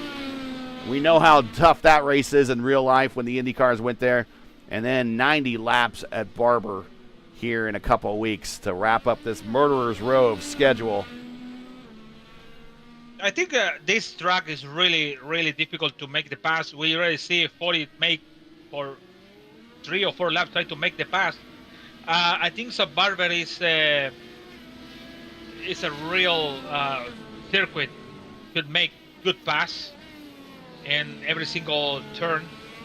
I don't say any turn, but they have at least some of them in the GP for sure. Long Beach is gonna be also too, but here is really tough, and we see also incident in between laps and also in between the lap down, and also Hunter Smith with collected by lap down. So very tough, but the people have a good. It's going to be an interesting week for race control. Let's put it that way. Oh, Stanley getting a little squirrely in corner 7. I think he's having a little fun with it now as he goes through the S's. Last portion of the lap, final lap here in Sonoma, looking at his 5th win here in the series and 2nd straight on a road course. And winner of 3 of the last 4 on the road course. Here he comes, final corner, Ethan Stanley, dominant day, as dominant as they get here in the Warriors for Peace IndyCar Series. Your winner at Sonoma. It is funny because when Stanley make the lap, the fastest lap, 1:13.8, Craig Forsyth said, God. I think the whole field kind of feels that way. Here is Blauman looking for his best finish of the season.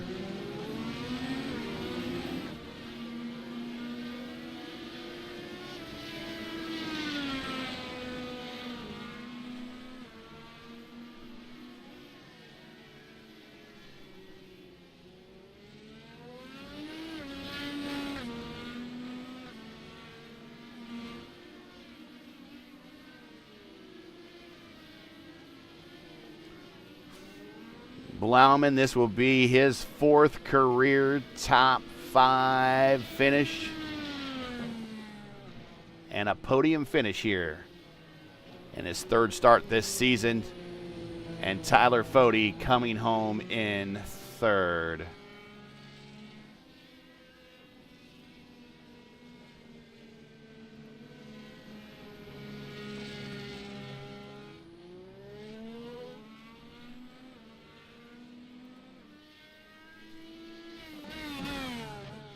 Richie Hearn did not come home on the lead lap, unfortunately, but a good run.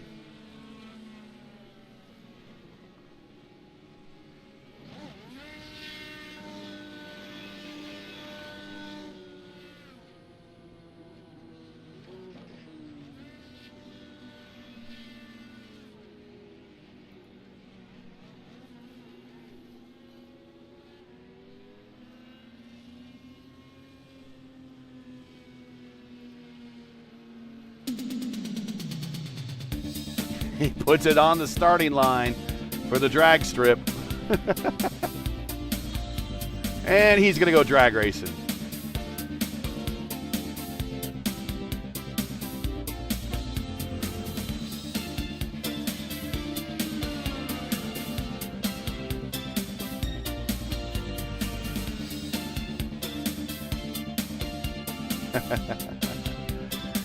And there are your results right there. Ethan Stanley with nearly a 1-minute win over Brian Blauman, and a great battle between Blauman and Foti for second and third. We'll talk about that in the podium interviews here. Richie Hearn comes home fourth, a great finish for him. Forsyth fifth, so a great day for the 4D guys at fourth and fifth. James Watson very quietly, home game for him, finishes in the top 10, sixth. Leighton Norgard, another top 10 for Leighton.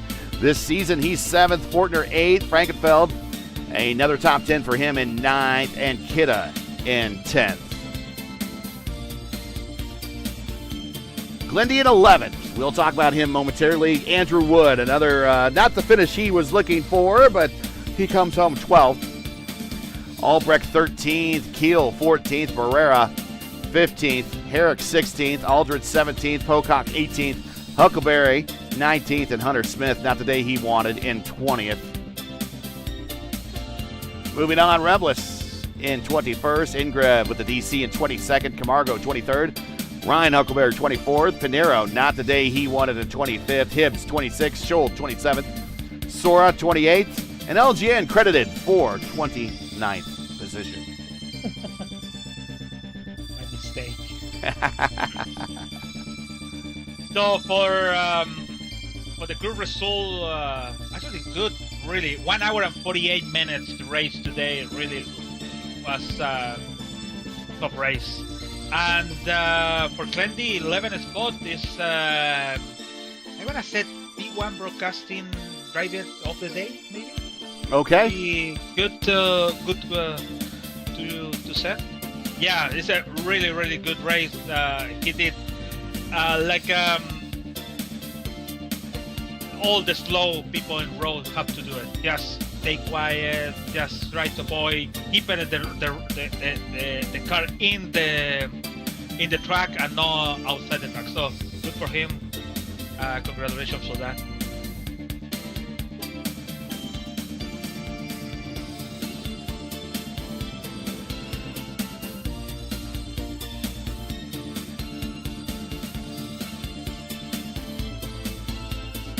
I don't really have a good camera angle for a lot of these post-race interviews. We're getting the best we got here.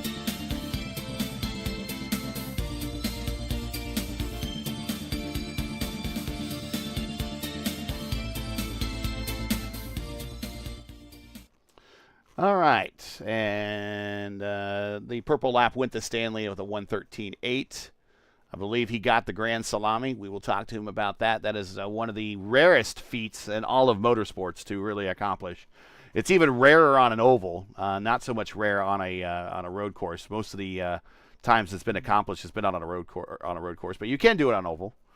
I almost did it in an official race one time, but I couldn't get the purple lap because, well, I was always in the lead, and I had no one to draft off of. So there we see the incident with Foti. We'll talk to him that we see with the Pinero. There was a lot of net code there, so we'll talk to him about that here momentarily.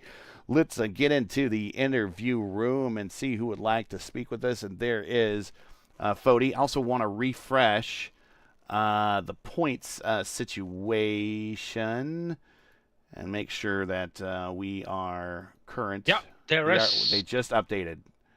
Yeah. All right, so we will take a look here at the points just real quick. Standings. And Ethan Stanley is your leader. Foti behind by 8th, and Pinero drops to 3rd, 16 back. Blauman now 5th, and Leighton Norgard, Blauman now 4th, Leighton Norgard now 5th. So that is your top 5 in the championship. So let's get Foti up here. And here he is, Tyler Foti. Want to bring you up here. We'll talk about the first 2 big elephants in the room, but it's starting off the season in about the best way possible. 3 races, 3 straight podiums. But the first 2 we want to talk to you about is turn 2, lap 1, the net code with Adriano. how did that, if any, did that impact you? And then late in the race, the battle with Blauman going into the chicane. What did you see from your point of view on that? But let's talk about first things first, the situation with Pinheiro and then the Blauman situation. Yeah, turn 2, that was the opening part of the race there. Yeah, I was just trying to give Pinheiro space. I don't know, I haven't even looked at it. I don't know if he came off the curb a little bit, but I saw his wheel for a moment get kind of close. I had never felt anything, and I'm hearing there was some net code, so I wasn't even planning on really racing him. I was just trying to drop in behind Stanley and Pinheiro and just run third the whole race, but I had a little better run up the hill and kind of got awkward. And yeah, I guess there was some net code and we got close, but I didn't feel anything. It was unfortunate that he spun. And then, yeah, the rest of the race, had second. I felt like easily locked up, was doing some fuel management to go a little longer, have a real short stop at the end there. Was watching Blauman the whole time on the relative, and still felt like I had it covered fairly easily. I knew he was going to pit probably 5 laps before I did. And I was going to be able to open that gap up with a short stop, but with like 10 laps to go in that run, I don't know how much was noted, but I caught Fortner and Chad, who were like 10th place, which I wasn't thrilled about because I still had to run about 10 laps. And Fortner, for the most part, just kind of let me go. And then Chad just was racing me for whatever reason. Really not impressed with any of the driving, honestly. And it's just, Chad's one of the guys you do not want to even attempt to make a move because the risk of damage is just so great. So I was just kind of riding with him, trying to, let him know that I'm here, and he's literally racing nobody. But yeah, it just held me up real bad. I tried to make a couple moves and it was just closed off, and I couldn't risk the damage. So I kind of just had to ride there. It cost me about 6 seconds, which is really unfortunate. And by the time I got through my pit stop, got the reds on, low fuel, Blauman had got a big undercut of about 4 or 5 seconds, which was all from Chad. So was already not impressed with that. Had to run Blauman back down. Yeah, we caught up to him. We're making a couple moves, and then down in the chicane, made the move and felt like I was there the whole time. And I just, as we were going through the braking zone, he was just starting to turn in for the corner, and I was really not trying to damage the car, so I was having to turn away from him. Yeah, he basically just apexed the corner like I wasn't there, so I had to jump the curb. And unfortunately got up in the air, touched him, broke my wing off. I think he was okay, but started going again, and I didn't know how they were going to rule that because I didn't feel like I was given any chance to even make the corner, and I had the damage. But yeah, then they were telling me to give the spot back, so I tried to be cheeky and just let him go alongside of me and get the nose, and then take it back. But they weren't having that. They made me give it all the way up. So, and after that, I just dirty air half a wing. I couldn't do anything, but just it really all stems from Chad, and I got nothing against Blauman. He's a great driver, and there was nothing personal with that. So, yeah, sorry for the rant. It's a tough day. This is a tough track. We knew it would be a drive to survive for a lot of drivers out there. I don't know if a lot of drivers want to see this back on the schedule anytime soon. But this was not easy. I mean, this is a sim. People think this is a video game. You're kind of sitting there and just playing, in your air conditioning of your home. This was a lot of effort tonight, wasn't it? Oh yeah, I'm beat. I'm sweating. It may not look like much, but these road courses, especially with just the distance and everything about it, it drains you. So I'm beat. Shout outs, friends, family, sponsors. A great day for the team. Yeah, it could have been a little better. I was hoping 1-2, but I mean, to still be here talking to y'all 3 weeks in a row, I'll take it. Yeah, I mean, Stanley just crushed the field per usual, and I'm happy to get a podium. So shout out to him. And then John Cutlip with JD Designs for doing our paints. And then you guys here for putting on the show. Well, congratulations. You are now second in the points, 8th behind your teammate, Stanley. And we're off to another hard race, which doesn't get any easier. A 500-miler at Fontana, where literally, if you remember how it was for Michigan, those 2-mile ovals, anything can happen. So we'll see you in a week at the first 500-miler in Fontana. But congratulations on the podium today. Get your rest. It's not over yet. You're going to need it. Appreciate it. You guys take it easy. Take care. Tyler Fode, P3 today here at the Elite Grand Prix of Sonoma. All right, let's bring up Brian Blauman here and talk to him. And here he is. Brian joins us in the booth. Congratulations, first podium of the season. We haven't got a chance, being that we're a slightly different broadcasting team than normal. I haven't seen you in the past in your IndyCar starts, but we have been paying attention to your starts here this season where you've done reasonably well. And today you come home on the second step on a very challenging road course here in Sonoma. And it was a tough day for everybody out there.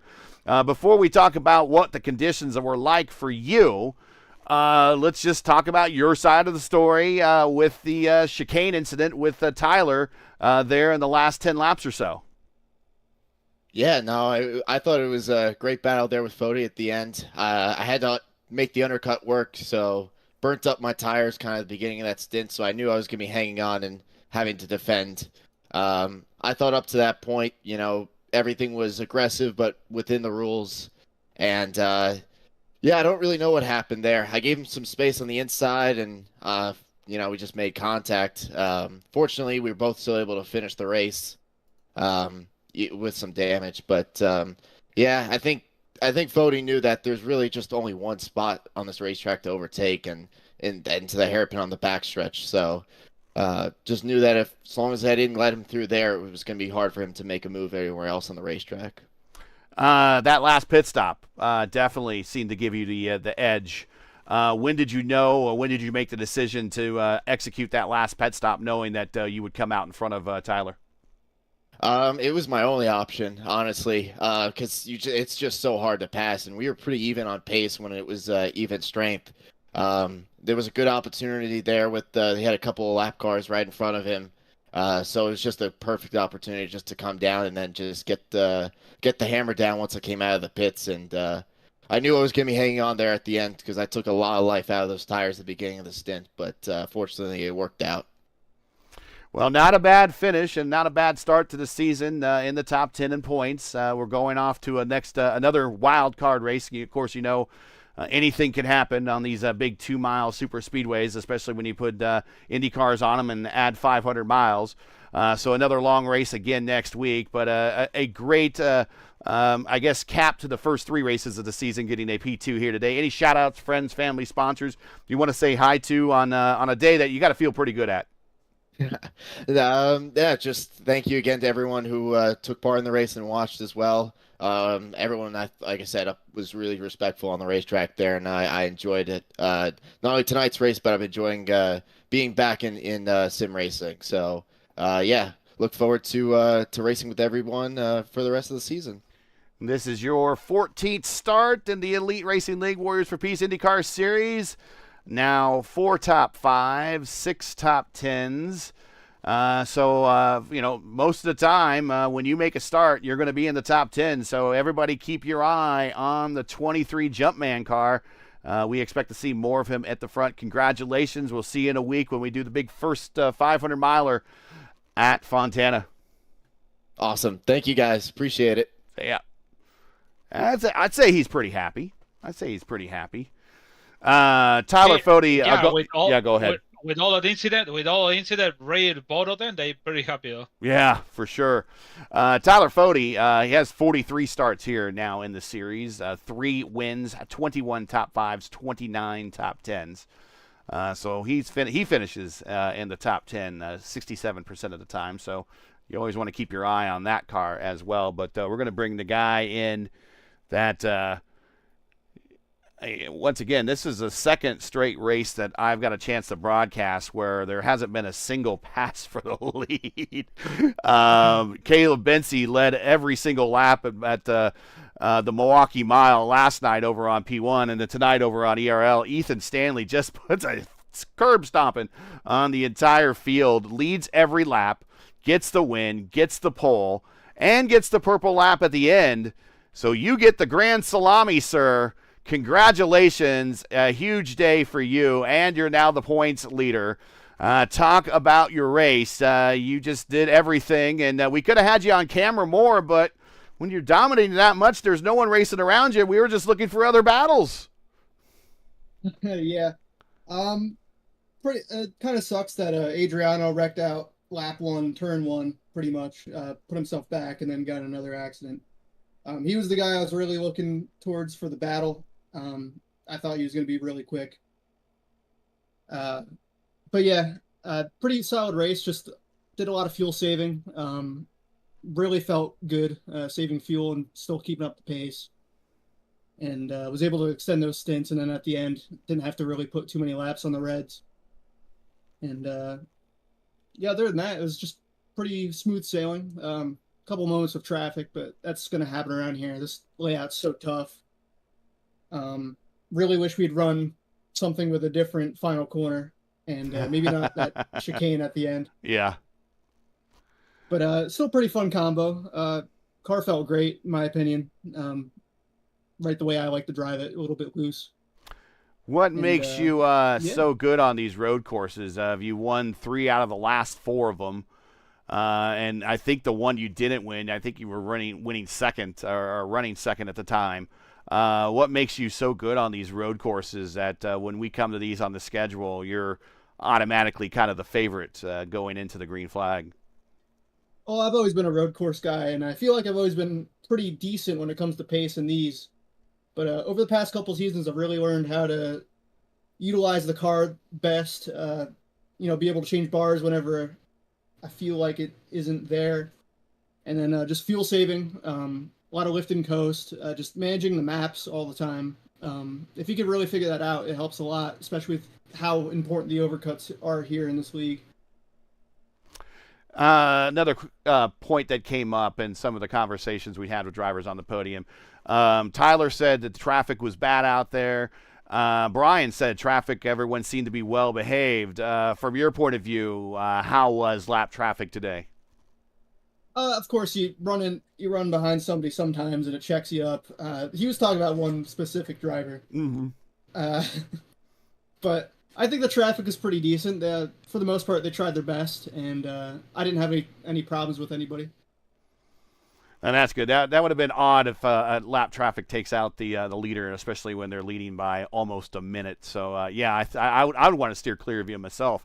Any shout-outs, friends, family, sponsors you want to say hi to before we let you go and set you off to this next race we have in Fontana coming up next week, big 500-miler? Oh, yeah, big shout-out to Blue Egg Marketing, being the sponsor on the car for past 3 seasons. Great partner.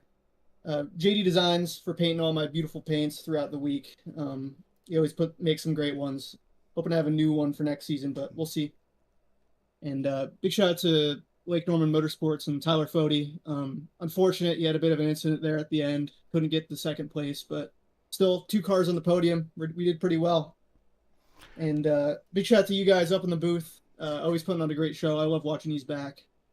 And big thanks to Chad and Chris and everybody that runs this league.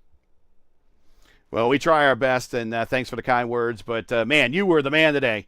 Checked every box to dominate and got the big win. Congratulations. And we'll catch you when we go back oval racing next week when we go to Auto Club Speedway. Yep, see you then. Thanks, guys. Ethan Stanley, 46 starts now in IndyCar. 5 wins, 19 top 5s, and 19 top 5s, yep, and 25 top 10s. One more time, let's look at the points. And we'll get more into the points here a little bit here. Standings, there we go. Ethan, again, is our leader by 8 points over Fody.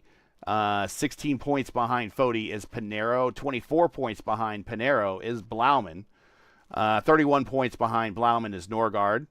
Then 37 points behind is Frankenfeld, 39 points behind Clindy, 42 behind is Forsyth, 46 behind is Kiel, and 49 behind now is Presley Sora, and and then 50 behind, and that's behind the leader, excuse me. Behind the Sora, 1 point behind Sora is Hearn and Kidda and Wood. They're all tied, so right around 10th spot, we got a three-way tie. 11th spot, actually, three-way tie. So still a lot of racing to go, and still a tight field, especially at the top. 8 points behind the leader, 16 points behind the leader, and 24 points behind the leader. All it takes is one bad finish, and we'll be shaking that back up. But your thoughts here tonight from Sonoma, Lewis? It was much kind of what we thought of going in. We didn't think there was going to be much to challenge Ethan, and there wasn't. We thought that a lot of these drivers probably wouldn't be racing each other, although we did see a lot of cases of out there drivers racing each other, but a lot of drivers out there just racing to survive and getting to the end, collecting their points, and getting the heck out of here. Yeah, for sure. It's like we're talking about for whole race, how to gonna survive, how to gonna do this and do that. Today is 28 cars, and to be honest, I can't expect more. I didn't expect too much than that. That's really a lot of people in one of this small track and really tough track today. So I'm really happy for the league to see all of these people over here. So we have a Stanley, 40, and Piñeiro. These three people win one race, and these three guys is in the top three for so far. So I think the race today will have a lot of spicy stuff because I am chef. I can say that in one pot you put Piñeiro, go to the wall, so go to the wall. Actually, it's not wall. Actually, to the grass or whatever is going. He went out, and then Bloman with 40, and then Hunter Smith. Collected by lap down. So it's a lot of things we see over here. Really was it was long race, but then some of the points we see a lot of entertainment stuff and really enjoy that. So the good thing we have a race next week, the oval race. That's just always like it, and the people like it also too. And also the strategy is pay attention for everyone, especially for us. So it's gonna be the forerunning F5 Challenger 500, so for Fontana. So I hope to see the same, maybe more people, because it's make more entertainment for everyone to see that. So we still have 10 to go. The most important is the Indy 500, so it's gonna be on May 8th. So it's funny, it's gonna be in May actually. That's a funny thing because the Indy 500 is all the Indy 500 started on May. So for Stanley, surprise for me to win the race for over the 56 seconds over all these guys. So good race for that. So let's see next week, Fontana. Thank you so much for all the people to be here and watch us in this long race and tough race for NHRA. Yeah, thanks everybody that chimed in chat. So that's it for tonight. Once again, to your podium for the Elite IndyCar Grand Prix of Sonoma. From Sonoma Raceways, Ethan Stanley with his 5th career win, getting a huge dub today, and the Grand Salami. Brian Blauman, his best finish of the season here in 2nd, and Tyler Fode, another podium to start this season, comes home 3rd. Join ERN again next week for round 4, the 2025A Warriors for Peace IndyCar Series, for the 4th running of the F5 Challenge 500 from Auto Club Speedway in Fontana for our first 500-miler of the year, and the driver's only warm-up of a long-distance race before we go to Indianapolis in May. Coverage begins around 7:45 p.m. Eastern Time. Again, that's 7:45 p.m. Eastern, and you can find everything here on YouTube at youtube.com and just search the keyword Elite Racing Network. Now, as you know, the YouTube algorithm game is not easy, so please help support ERN with the weekly grind. Leave a comment below and let us know your thought on tonight's race, and if you enjoyed tonight's coverage, support us by smashing like in the video. If you're new, click subscribe, and while you're at it, hit the bell for weekly reminders so you miss out on more of ERN's other iRacing programming, including the Juicy Spider Studios Elite Truck Series Sundays at 8:30 p.m. Eastern Time, and the Mark J. Rebilas Grand National Series Mondays at 7:30 p.m. You don't want to miss those. Make sure you hit the bell, and you'll be reminded when ERN goes live for those events. The Elite Racing League's IndyCar Series naming rights are paid for by the Warriors for Peace. Warriors for Peace is an Indianapolis-based nonprofit organization working to end violence and inspire peaceful change. Founded in the memory of Jack Shockley, they support youth through scholarships, mentoring, and community programs. To learn more about them or to support their mission, visit their webpage at warriors4peace.org. That's warriors4peace.org, or follow one of their socials today. All the links you need are in the description, and we want to thank the Warriors for Peace for their continued support of this signature series and championship. A special thank you to the Elite Racing League's premier sponsors, Blue Egg Marketing and World Wide Technology Raceway. Don't spin your wheels. Accelerate success with Blue Egg. Your big winner today on the side of Ethan Stanley's car. They fuel small businesses to win big, too. To learn more about Blue Egg, go to blueeggmarketing.com or click on their link in the stream description. World Wide Technology Raceway is a premier motorsports facility located in Madison, Illinois, just minutes from downtown St. Louis and the iconic Gateway Arch. To learn more about World Wide Technology Raceway or to buy tickets for one of their premier marquee events, check out www.raceway.com or click on the link in the stream description. For business inquiries and learn more about the Elite Racing League and what they do, visit EliteRacingLeague.com. Subscribe on YouTube, like us on Facebook, or follow us on X and Instagram. As always, the links you need are all in the description. So for LGN, Luis Gonzalez Nunez, everyone here at ERN, I'm Gary Gatso saying all good night. Thanks for watching, and to all of our men and women serving in the military and as first responders, Godspeed, God bless, and come home safe. Catch us again, all over again, right here next week at Auto Club Speedway in Fontana for the next race of the Elite Racing League's Warriors for Peace IndyCar Series. Good night.